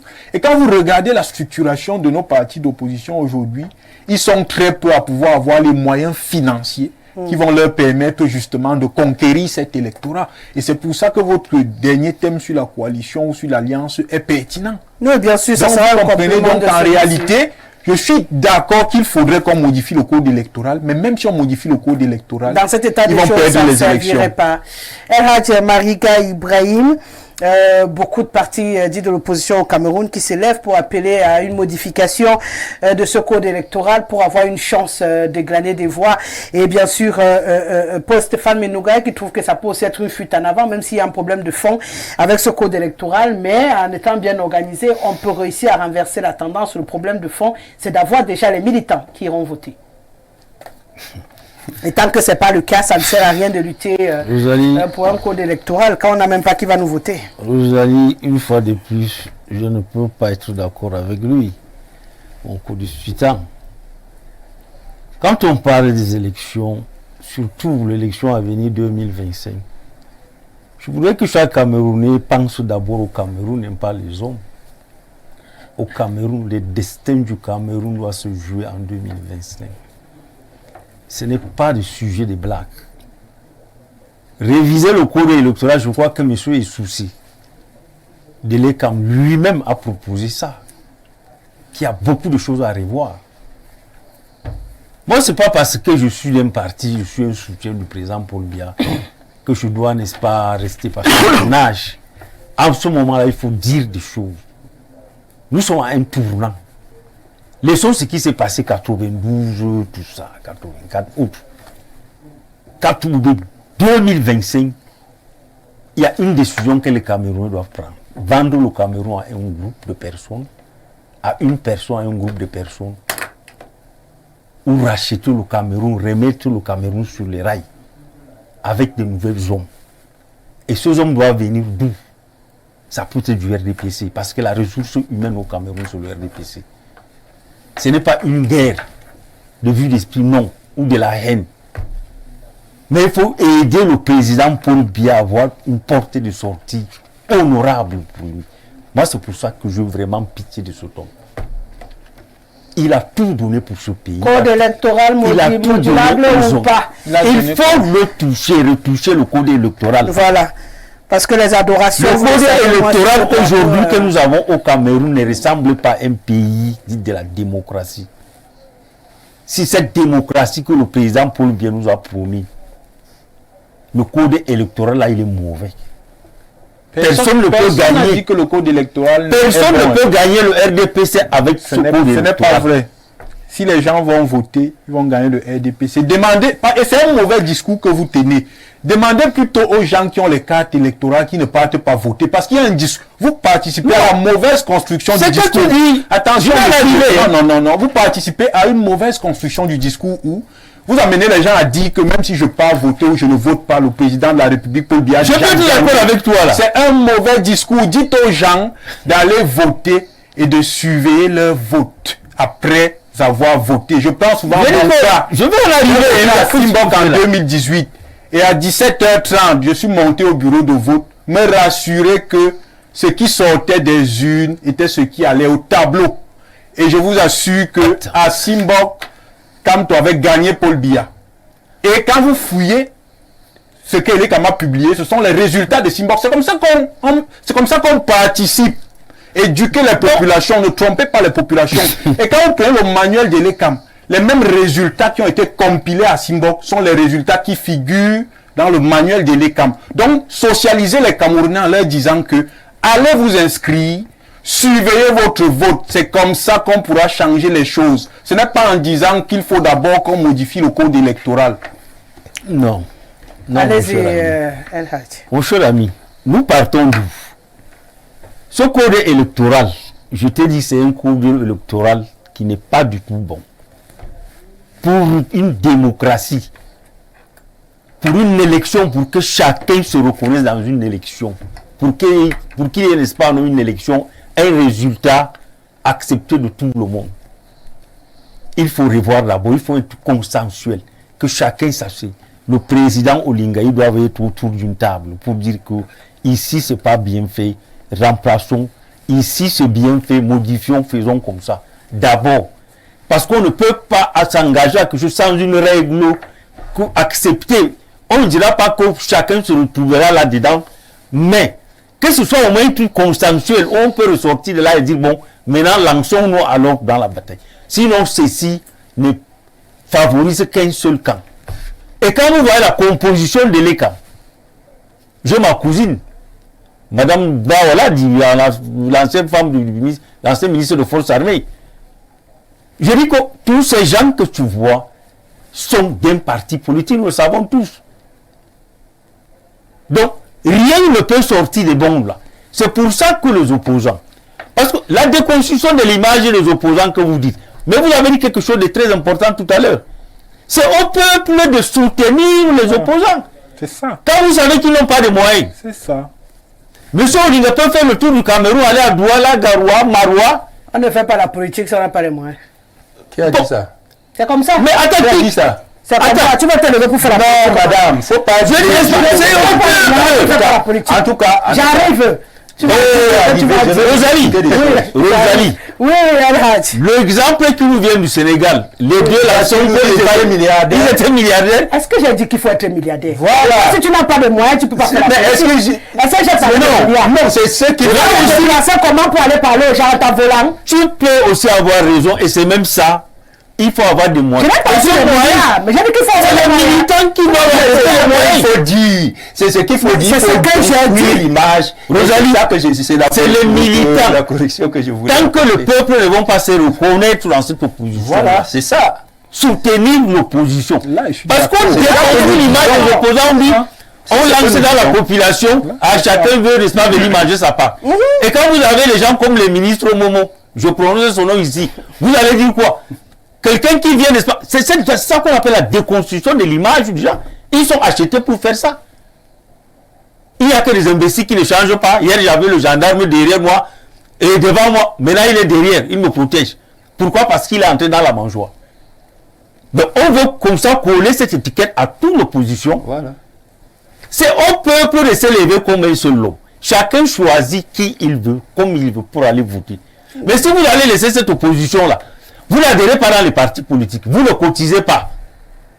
Mais vous voulez qu'ils travaillent pour vous. Et il faudrait que vous-même innovez, cherchez des gadgets que vous allez vendre, qui peuvent fait. rapporter de l'argent, n'est-ce Tout à pas, non? fait. Je suis parfaitement d'accord. avec ce que- On finit par se comprendre. Comprenons que le code électoral-ci parlais. ne peut pas favoriser une élection équitable dans ce D'accord. pays, le Cameroun.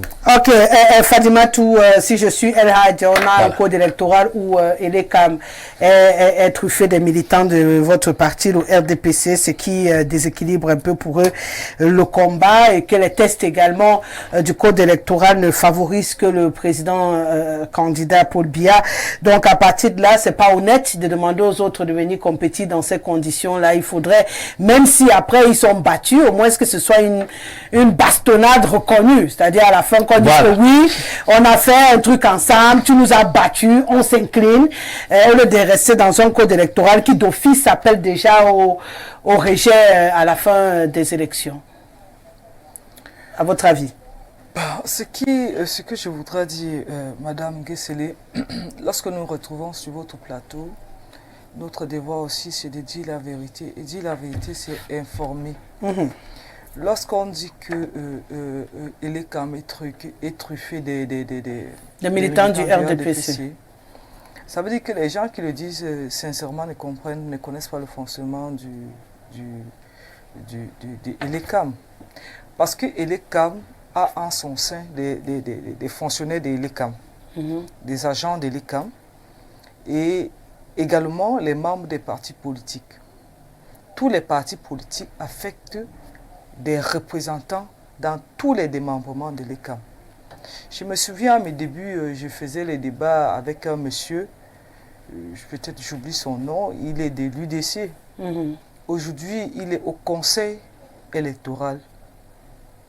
Au conseil électoral qui organise, qui émet des suggestions au parti pour la mise en forme des tests qui encadrent les élections. Est-ce que celui-là, parce qu'il est de l'UDC, on ne lui ferait plus confiance? Moi, je le dis, il doit m'écouter, il doit me suivre. Et M. Sedidjou, votre collègue, il sait de qui je parle. Parce que je me souviens, un samedi, on s'était retrouvés, il était venu nous saluer, accompagné d'un policier, comme le disait M. Ibrahim tout à l'heure. Est-ce qu'il, parce qu'il est là-bas, il devient militant du ADPC? Je dis non. En revanche, je pense que ce que évoque monsieur, ce qu'a dit M. Monouga, fait sens. Ça fait sens en ceci que, qu'on ne se leurre pas, la politique, c'est le terrain. La politique, c'est le terrain et mon parti l'a compris. Parce que je vais vous dire, Madame Nguesile, lorsque vous avez mis l'ECAM à l'ordre du le code électoral à l'ordre du jour, la question que je me suis posée, c'est parler du code électoral, c'est parler de ce que le RDPC fait pour assurer la victoire de son champion dans les prochains jours, les prochaines semaines, les prochains mois. Parce que le travail du militant à la base, c'est ratisser l'arche. Vous ne pouvez pas rester sur un plateau de télévision. La chance que nous avons pour l'élection présidentielle, c'est que la circonscription est nationale et que tout le monde peut voter, tout le monde, tous les candidats. En revanche, les élections locales sont spécifiques et c'est localement que vous devez avoir les militants. C'est localement que vous devez vous assurer que les gens sont inscrits. C'est localement que vous devez vous assurer, parce que quand on parle de surveiller le vote, c'est comme si les gens portaient les urnes sur la tête pour fuir. C'est faux.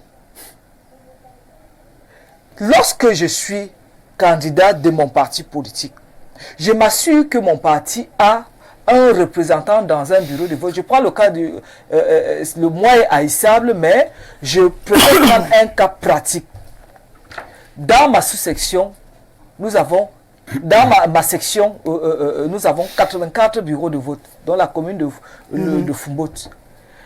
Donc il faut au minimum avoir 84 personnes déjà pour être le représentant de votre parti dans tous ces différents bureaux de vote. Et Dieu seul sait qu'il y a des partis politiques qui n'ont même pas un seul représentant. Le représentant, c'est pour s'assurer quoi? Que lorsque votre camarade arrive, par exemple, nous, au RDPC, nous avons les représentants, nous avons les scrutateurs. Les scrutateurs s'assurent que nos camarades qui arrivent, que nous avons inscrits, on oriente chacun dans son bureau de vote. Nous faisons ce travail de veille pour faciliter la tâche à nos militants. Et quelqu'un a parlé de sympathisants. Oui, il y en a qui bavardent, tout le monde applaudit, on dit que je suis populaire. Non, il y a des responsables des partis politiques qui s'étaient rendus au stade Sikam, vous vous souvenez, pendant l'élection présidentielle. L'autre a fait, ils étaient 3. L'autre a fait le meeting aujourd'hui, c'était plein à craquer. Le lendemain, l'autre a fait, c'était plein à craquer. Le surlendemain, l'autre le fait, c'était plein à craquer. Vous pensez que c'était des personnes différentes qui venaient? C'était les mêmes personnes qui venaient vous applaudir. Et un autre a été un peu futé pour demander qui est-ce qui a sa carte électorale. À peine 30 personnes dans la salle n'a levé une carte électorale. Donc il faut que nous fassions très attention avec le populisme. Ceux-là qui surfent sur le populisme sont les mêmes qui vous disent que le code électoral est mauvais. Alors qu'il y en a qui ont gagné avec le même code électoral. Nous avons des députés à l'Assemblée nationale. Ce n'est pas le RDPC qui les a votés. C'est des personnes, par exemple, moi j'ai perdu les élections chez moi. Ce n'est pas parce que là-bas on fait la magie, non. C'est un parti qui est installé, qui a au moins les militants qui s'assurent que nos intérêts sont préservés dans les bureaux de vote. Le RDPC a été battu. Si c'était que ce code électoral s'assurait seulement que rien que le RDPC passe, je crois qu'on aurait le RDPC partout. Et depuis, dans l'Union Ekele, l'UPC a toujours été à couteau tiré avec le RDPC. Celui qui avait compris que les inscriptions sont la meilleure façon d'aller en politique avec les 11 millions, vous avez vu ce que ça a donné. Et ça ne vous surprend pas qu'aujourd'hui, de plus en plus, les hommes politiques parlent des inscriptions comme s'ils avaient découvert ça aujourd'hui. C'est parce qu'ils ont compris que la politique, c'est le terrain. La politique, c'est du you, de toi à moi. On ne respecte pas dans la télé, on crie. On ne va pas se mettre au carrefour. Vous faites du bruit. Madame Guessele, sortez, vous mettez au carrefour là. Vous commencez à taper n'importe quoi. En moins de 30 minutes, vous verrez encerclé. Et vous direz que vous êtes populaire? Non, parce que la foule est grégaire. Tout ce qui fait du bruit attire la foule. C'est pas parce que tout le monde vient vous regarder que forcément si tout le monde est avec vous. Moi-même là, je peux venir vous regarder. Mais j'ai mon parti politique pour lequel je voterai demain. Venant au code électoral, pour le changer, nous savons comment ça se passe au Parlement. Et pour changer ça au Parlement, à défaut du référendum, s'il y a la possibilité d'organiser un référendum, ce serait à travers vos élus. Si vous ne travaillez pas sur le terrain à voir les élus, vous passerez votre temps à dire que c'est mauvais, c'est mauvais. Toutes les lois sont perfectibles. Nous n'avons pas dit que le code électoral est parfait. C'est pour cette raison qu'à son article 11, alinéa 2, il est dit que le Conseil électoral organise des concertations avec l'administration, la justice, les partis politiques, la société civile. Vous l'avez vu dernièrement.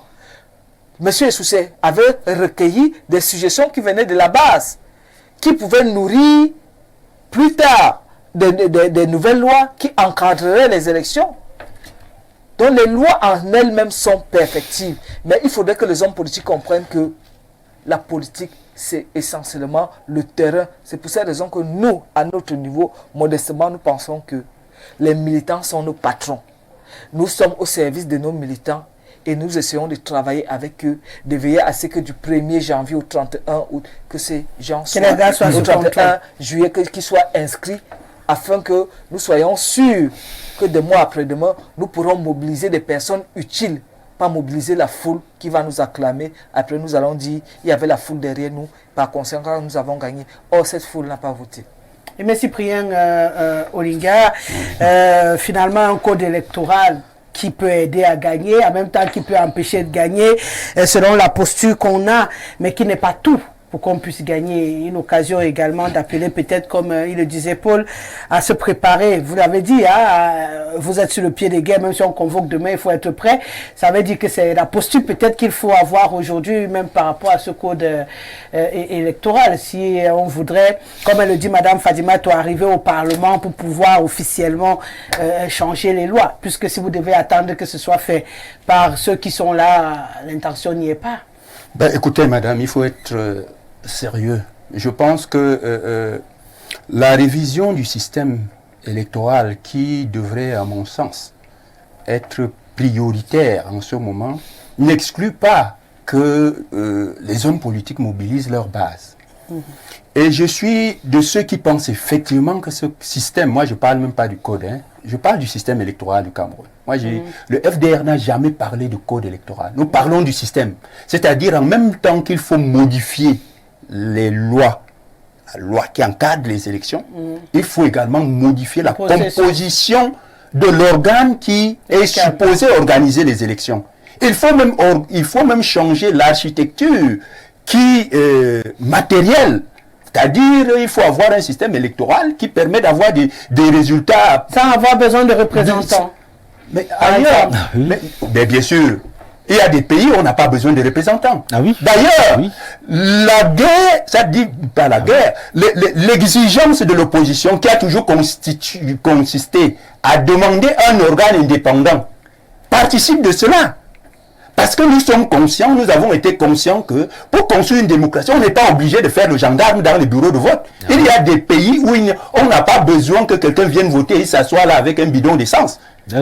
Parce que l'organe en charge de l'élection est impartial. C'est-à-dire que l'organe la structure qui organise les élections, que ce soit vous, que ce soit ceux qui sont au pouvoir, que ce soit ceux qui sont dans l'opposition, quand les citoyens ont voté, on ne change pas les résultats.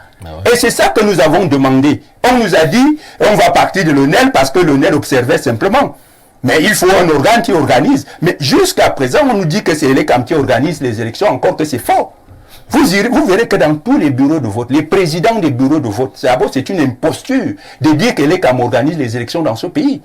C'est toujours l'administration. Dans la mesure où tous les présidents des bureaux de vote ne sont pas les membres de l'ECAM. Or, en principe, ce sont les membres de l'ECAM sur tout le territoire. Si c'est l'ECAM qui organisait les élections, ce sont donc les représentants de l'ECAM dans les bureaux de vote qui devaient être les présidents des bureaux de vote.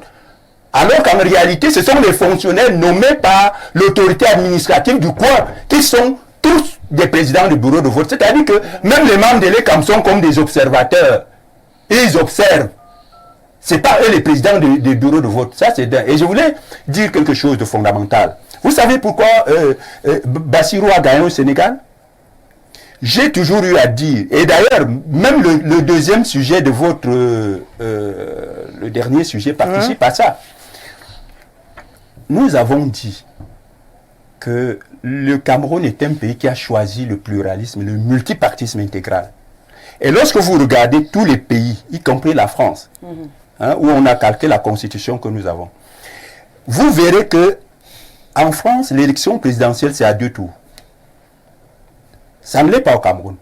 Or, nous avons toujours dit que le système électoral présidentiel qui sied le mieux au système pluraliste et multipartiste, c'est le système électoral à 2 tours. Et c'est pour cette raison que le pouvoir, pour verrouiller le système, a mis les dispositions d'un tour, parce qu'il savait pertinemment que c'est un système qui est antinomique avec le pluralisme. L'opposition n'est pas en parti. L'opposition n'est pas en parti. Donc chaque parti a son idéologie, chaque parti a son projet de société, chaque parti a son programme. Il faudra que c'est la première étape avant de voir les coalitions. Voilà, c'est logique. C'est logique. Parce qu'au premier tour, toutes les idéologies, tous les programmes se vendent. Et le peuple fait son premier tri. C'est-à-dire que c'est le système électoral qui lui-même régule les histoires de candidatures, enfin de coalitions et autres. Ouais. Nous avons insisté sur ça. Et puis, le politologue a dit quelque chose qui n'est peut-être pas vrai. Lorsqu'il dit que le code actuel est meilleur que l'ancien. Est mauvais par rapport à... Non, j'ai dit meilleur que l'ancien. Bon. Parce qu'il y a quelque chose, M. Menunga. Lorsque vous regardez le code électoral, la loi électorale de 92, vous savez à combien les citoyens qui voulaient être députés payaient la caution dans le code électoral de 1992? C'était 100 000 francs. L'élection législative de 92, pour participer, le citoyen devait payer 100 000 francs de caution. Pour participer à l'élection municipale, le citoyen payait 15 000 francs. Parlez du contenu, laissez l'argent. Mais l'argent vous ne pouvez pas vouloir être député, être incapable de payer. Monsieur Menunga, nous parlons là de politique, cher ami. Nous parlons là de politique, cher ami. Vous n'irez pas demander, attendez, je vous explique. Non, vous n'avez pas. Quand on crée un parti politique, ce n'est pas une affaire de créer un parti, ce n'est pas le président. Le militant. Quand vous n'avez pas de militant, votre parti politique n'aura pas d'argent. Le parti politique vit des contributions. Monsieur Menunga, même aux États-Unis, Monsieur Menunga, oui, nous parlons de levée de fonds, mais ne dites pas, il faut même la concurrence entre Joe Biden, celui qui a pu lever les fonds. Alors travaillez dans ce sens. C'est vrai que nous sommes d'accord. Nous sommes d'abord, nous les militants vont lever les fonds, vous allez payer les 3 millions. Je suis d'accord parfaitement. Et c'est ça la démarche. Et c'est la raison pour laquelle je disais tantôt, lorsque on disait que le peuple doit justement s'impliquer. Puisque les levées de fonds, ce n'est pas au ciel que vous irez les faire. C'est ceux qui soutiennent votre idéologie, qui soutiennent votre démarche, ils doivent donc le faire comme on le voit aux États-Unis. J'étais en train de vouloir dire que ce système électoral est mauvais, il faut le changer. Il y a des dispositions. il y a des dispositions qu'il faut absolument changer. Vous, en 92, nous n'avions pas un code électoral qui disait que seul le procès verbal de Elections Cameroun fait foi. Et nous savons quelle est cette disposition. Oui, monsieur Menouba, je vous ai écouté quand même avec beaucoup d'attention. Ce n'est pas parce que vous disiez, tout ce que vous disiez, j'étais d'accord avec vous là-dessus. Écoutez-moi et laissez-moi aussi m'exprimer.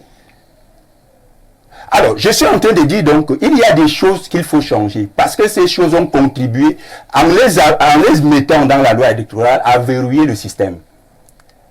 Par exemple, cette affaire que je vous dis, que je vous explique, on ne dit pas que quand... Mais vous voulez me dire que les députés de 92, que ce soit ceux du RDPC, que ce soit ceux de l'UNDP qui étaient 68 et les autres, étaient moins députés que ceux d'actuellement parce que ceux d'actuellement paient 1 million de caution? Non. Nous disons qu'il faut changer absolument cette loi électorale. Nous disons également que le fait, il y a des dispositions là, par exemple pour les déclarations de candidature, et qui sont un problème, un grave problème que les gens ne comprennent pas toujours. Vous savez que lorsque le président convoque le corps électoral, c'est-à-dire quand il convoque, il fixe la date de l'élection par décret, les partis politiques n'ont que 2 semaines pour que leurs militants confectionnent, apprêtent les dossiers. Or, je vous assure que ce délai est largement insuffisant. Ah oui, hein. Largement insuffisant. C'est-à-dire que et dans les 2 semaines, c'est 14 jours. Si vous enlevez 4 jours, c'est-à-dire les samedis et dimanches, il vous reste seulement 10 jours. Et à travers cette disposition seulement, on élimine au moins 50% des possibilités de candidature de l'opposition. Parce que pendant que vos militants sont en train d'aller vouloir signer un certificat de domicile dans une sous-préfecture où le sous-préfet a déjà déserté, il est constamment sur le terrain pendant les 10 jours. Pendant les 10 jours, il n'est pas au bureau. Mais ici, les certificats de domicile des membres du RDPC à la maison. Mais vous, les autres partis politiques, on vous informe que non, le sous-préfet est sur le terrain. Et vous allez vous retrouver après les 10 jours avec au moins 80% des dossiers de candidature de vos militants qui sont incomplets et qui seront rejetés. Et c'est l'une des raisons pour lesquelles vous voyez souvent que le RDPC est seul dans à peu près 50%. Parce que lui, il a la possibilité, et je parle là de ce qui se passe. Il a la possibilité de venir déposer même 2 semaines après les délais de fermeture de candidature. Nous disons donc au lieu de 2 semaines, par exemple, sur cette disposition-là, il faut que on ait 1 mois. 1 mois ou 45 jours. On a 1 mois que le sous-préfet ne va pas fuir. Et il faut inclure, il faut justement dans la loi dire que pendant cette période, les autorités administratives ne doivent pas aller sur le terrain.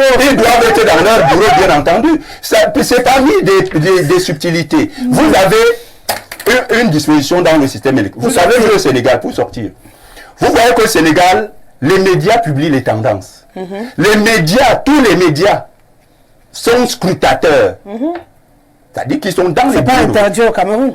Et ils publient les tendances. C'est pas interdit au Cameroun. Même Elections Cameroun, la commission électorale indépendante au Sénégal publie les tendances. Oui. Mais c'est interdit au Cameroun. C'est pas interdit, ils ne le font pas, c'est tout. Non, c'est interdit. Elections Cameroun, dans la loi, c'est interdit. Elections Cameroun ne doit pas publier les tendances. Oui. Il faut le savoir. C'est comment quelqu'un qui organise les élections est interdit de publier les tendances.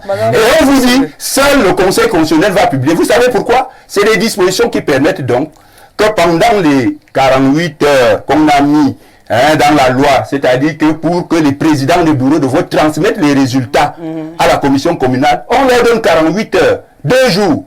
Le temps justement de falsifier tous les PV. Madame Gesele. Donc nous disons un certain nombre de choses. Quand nous le disons, c'est pas parce que nous disons à nos militants et sympathisants, nous irons à ces élections. Mais nous disons que parce que quelqu'un l'a dit tout à l'heure, et nous sommes conscients que les élections de 2020, ce ne sera pas comme 92 ou comme 2018. Il faut que les gens le sachent. D'accord. Et de ce point de vue, il est bon.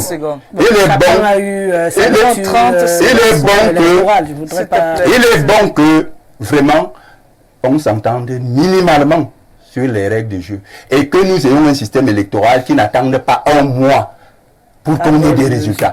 Au Sénégal, vous avez vu que à 18h, le lendemain, les résultats, les tendances étaient déjà connus, y compris par la commission électorale qui a publié. Et on savait déjà au lendemain qui a gagné. Donc, toutes ces petites modalités permettent justement de rassurer le peuple.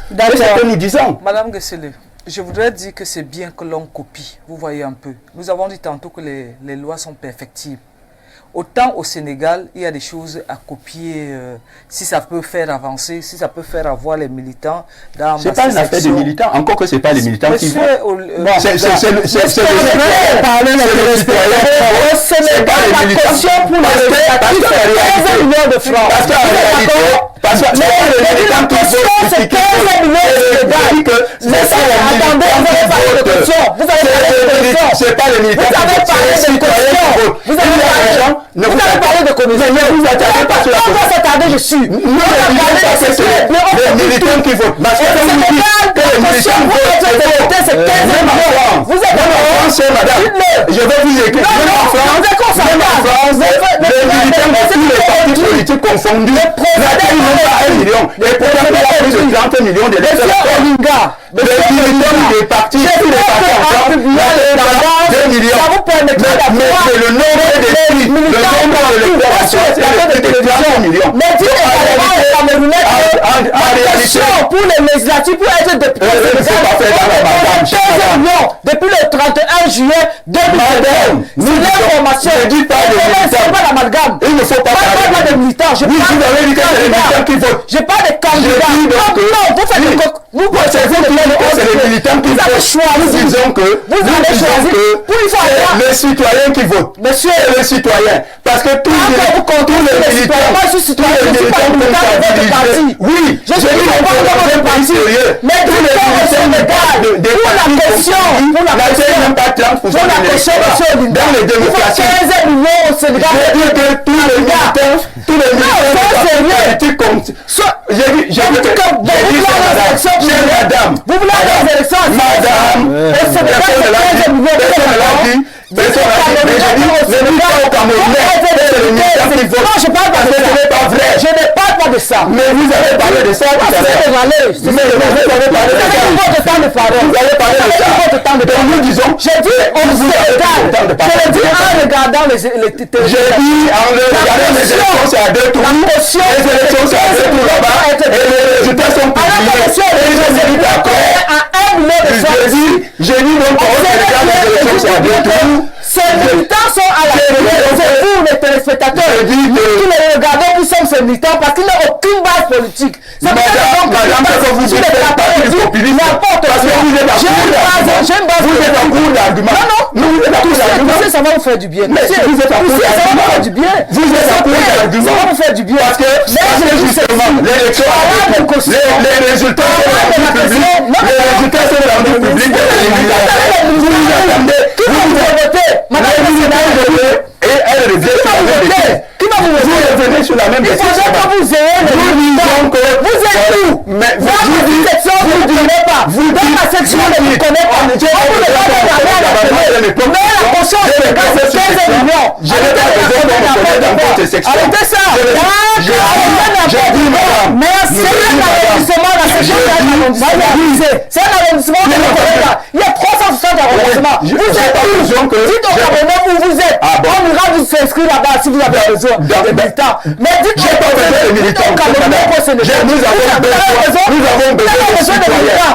Nous avons besoin de citoyens avertis. Nous avons je le dis, je dis les élections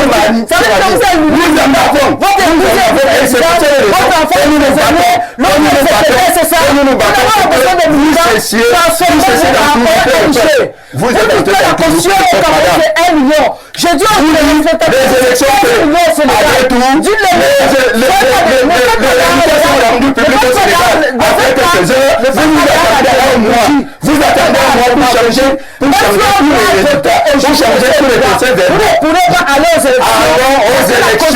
Si vous commencez à pleurer la caution, je ne pleure pas la caution. Et je dis que c'est 15 mois.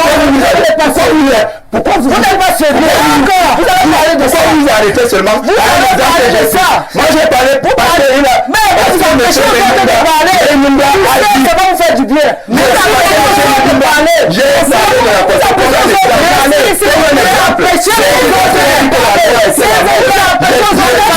Nous n'avons aucun militant nulle part. Madame Fadimatou. Donc, vous n'avez pas de militant.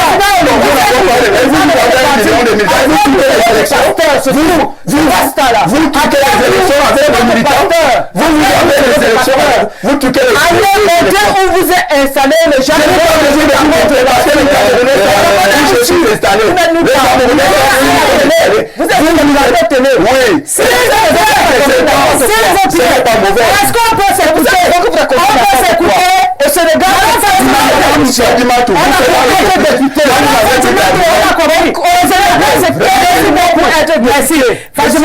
Fadimatou, merci. Je crois, s'il vous plaît. Je peux répondre ma parole là. Allez-y. Voilà. Dites-moi de tousser. Voilà. Vous pouvez tousser. Non, ça va, Jean. Voilà. C'est pas écrit. Moi, je tousse même pour vous. Bon. On va avancer. C'est 15 millions. C'est 15 millions. C'est tout là-bas. Bon, je vais vous dire. Les résultats sont rendus publics après la clôture des bureaux de vote. Et vous attendez un mois pour changer tous les traités. Vous êtes sûr. Pourquoi vous attendez un mois? Pourquoi vous falsifiez les procès verbaux? Parce que vous en savez à partir du moment où vous dites que vous n'avez pas de vous êtes madame, je dis nous en avons. Nous en avons. Ce n'est pas avec vous. Ce n'est pas avec vous. Je peux me balader. Là, monsieur Olinga. Pourquoi? Puisque toi-même tu attends d'aider monsieur Olinga. On a compris. Elle ne veut pas les élections à 2 tours au Sénégal. D'accord. Et que s'il vous plaît. Que là-bas on a le résultat public après 2 heures. On a fait des semaines de mois. Je vais vous taper. Taper monsieur Olinga. Voilà. Je disais tantôt.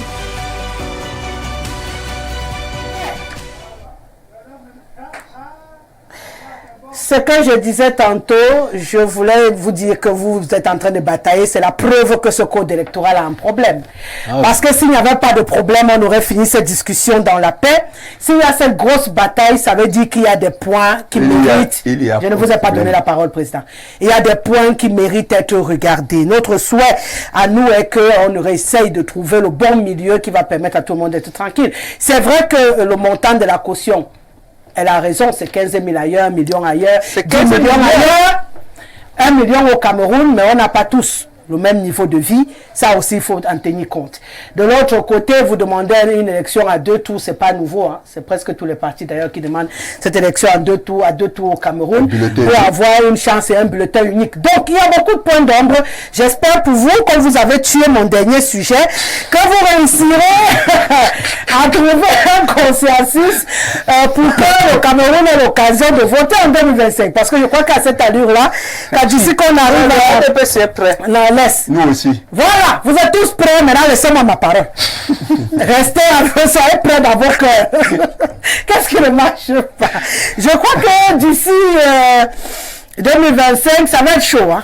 Ça va être chaud. Non, Fadimatou. Avec les militaires, je vais te fouetter. Voilà. Donc, je fais parler les téléspectateurs. Bonsoir, qu'appelle ton code électoral consensuel? Le code est mauvais. Comment Cabral a fait pour gagner? Alain de Ngusso qui pose la question. Fadimatou, cessez de vous moquer des citoyens. Si vous ne comptez pas sur le pillage des caisses publiques, vous paierez la forte caution avec quel argent? Bonsoir, Rosalie. Le système est vicié parce que très vicieux. Le jeune en costume cherche un poste tandis que la zélée du RDPC argumente mal. Abama défend mieux le parti. Rosalie de Mbio. Ah, Bombo. S'il vous plaît, vous êtes des responsables quand même. Vous-même, dites un peu, on doit écouter qui et laisser qui. C'est ce que je leur demande. Mais Olinga parle, il ne veut pas laisser. Bonsoir, madame, et à votre panel. Nous, à la maison, nous avons déjà mal à la tête à votre place même. La gars, vous donne le mal de tête, pourquoi? Le débat, pourtant, nous intéresse. Mais tout le monde parle en même temps. Ça va, ça devient un problème. Henri Joël Moussima, depuis Balmayo. Il faut vous habituer. Il y aura parfois des montées d'adrénaline comme ça. Donc, d'ici 2025, il y aura, je vais apprêter un fouet sur le plateau. Si quand quelqu'un va commencer à me casser les oreilles, je vais faire comme ça, il va débrancher son micro, sortir seul. Parce que là, ça va être chaud. Hein. Bonsoir, madame. Vous ne parlez plus, c'est Samuel Dezeka. Il a parlé pour dire quoi, Samuel? Voilà, lui, il doit parler. Bonsoir. Bon, je vais prendre ton message dès le début. Rosalie a son panel. Les pèlerins musulmans n'ont pas besoin du don présidentiel pour effectuer le pèlerinage à la Mecque, étant donné que pour s'y engager, il faut être à l'abri du besoin. Le pèlerinage à la Mecque est obligatoire à ceux qui ont les moyens financiers et physiques. Bouba Aboubakar, qui complète que Madame Fadima nous dise comment l'UDC fait pour gagner dans le Noun. Voilà. On retourne du côté du Gabon. Bonsoir Rosalie. Dites à cette femme du RDPC d'avoir un respect pour les Camerounais. Elle parle avec condescendance chaque fois sur les plateaux. C'est Bertol depuis le Gabon. Bonsoir. Hubert Volo. Bonsoir. Bonsoir madame. Finalement, nous ne lui rendons plus rien et c'est pas audible que le monsieur qui veut gérer le pays la respecte le temps de parole de tout le monde. Merci. Et qu'il apprenne à laisser le côté du village qui est en lui. Il a parlé au politologue, il a compris. Finalement, il fait la même chose. C'est Kotor depuis Nkonsamba. Bonjour le plateau. Ceux qui pensent qu'il faut avoir de l'argent pour faire la politique, c'est démontrer à suffire le système dictatorial mis en place. Ça renvoie au pain sardine. Il suffit d'avoir... Non, il y en a qui préfèrent le beefsteak. Il suffit d'avoir un projet politique fiable qui séduit les citoyens parce que justement ce sont les citoyens qui ont le pouvoir, tous les citoyens pour placer qui ils veulent à la tête de l'État. Pourquoi le RDPC n'accepte pas que le code électoral soit révisé quand bien même il est comme l'a mentionné? Aucun autre parti n'a mobilisé jusqu'à date une foule nombreuse comme le MRC au Congrès, toute chose qui amène les sous-préfets, préfets et gouverneurs à limiter leurs actions sur le terrain. BIA, 2,5 millions de suffrages sur 7 000 inscrits sur 30 millions d'habitants. Ça, nous le savons déjà. Le RDPCM a dit qu'ils sont implantés dans tout l'étendue du triangle national en bombant le torse avec 2,5 millions. En utilisant par ailleurs la répression et les moyens de l'État. Quelle controverse. Même analyser simplement les chiffres échappent aux RDPCistes. Le tout si, hein, la masse même alors arrive. Bonsoir, moi c'est Eric Kamé. S'il vous plaît, demandez aux deux adultes là qui sont sur le panel de se respecter, hein, s'il vous plaît.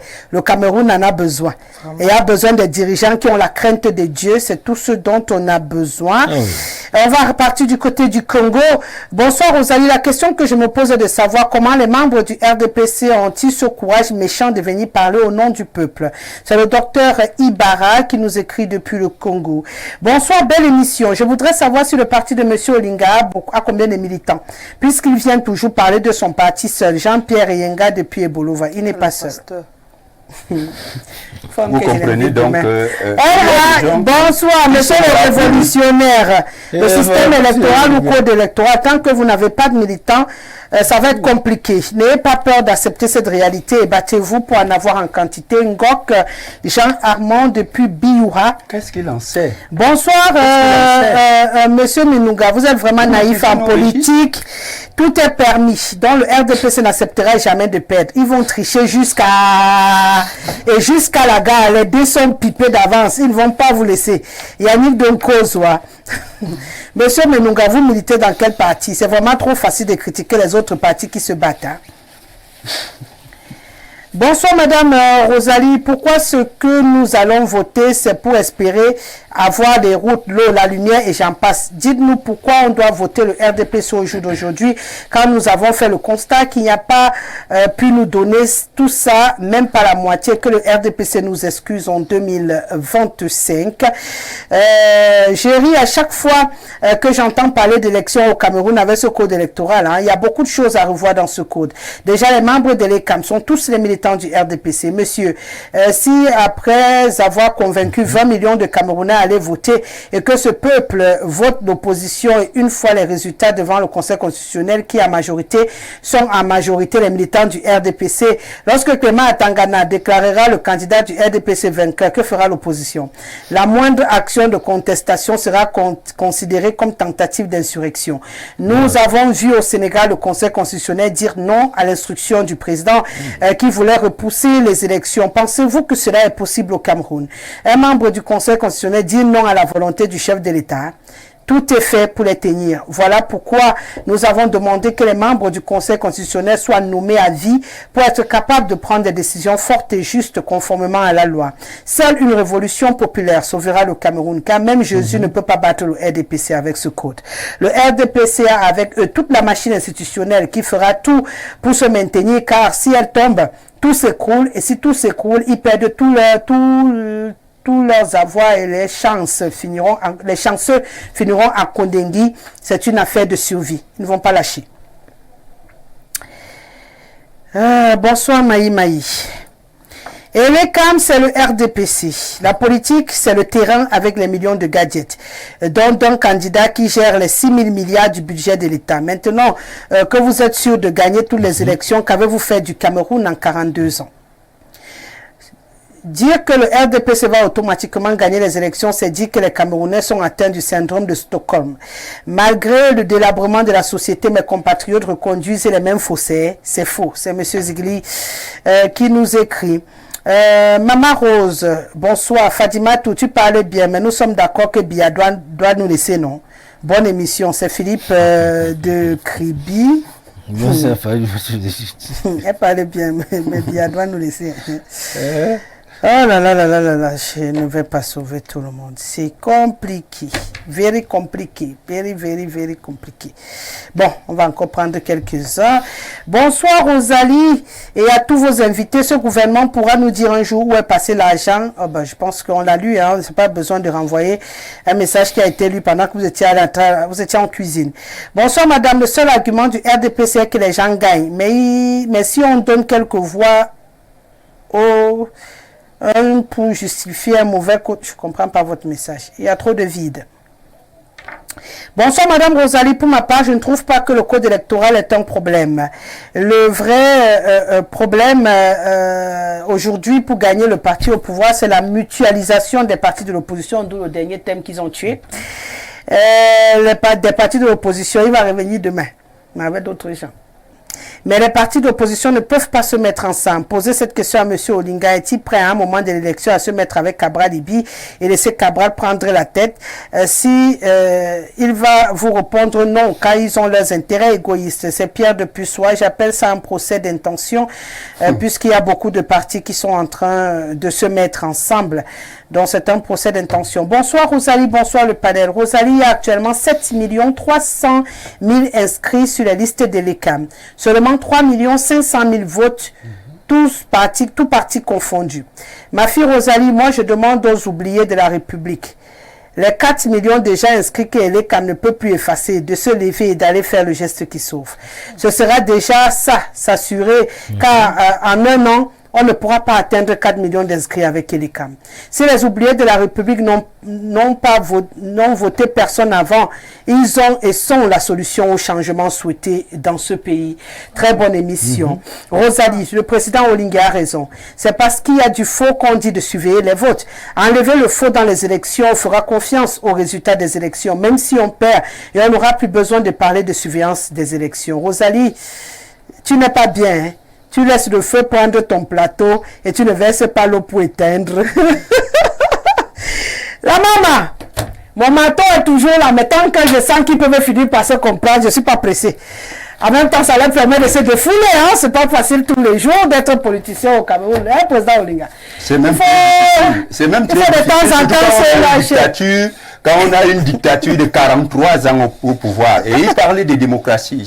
J'ai pris l'habitude. Moi, je partais déjà. Dans quel pays dans quelle démocratie au monde? Comme c'est une seule démocratie, un président de la République a déjà passé 42 ans au pouvoir. Non, je parle déjà.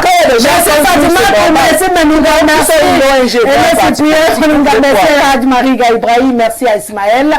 Merci à Fernand Guy qui mixait. Merci à Belvas qui a réalisé cette émission. Respect, M. Doneva. À demain 17h.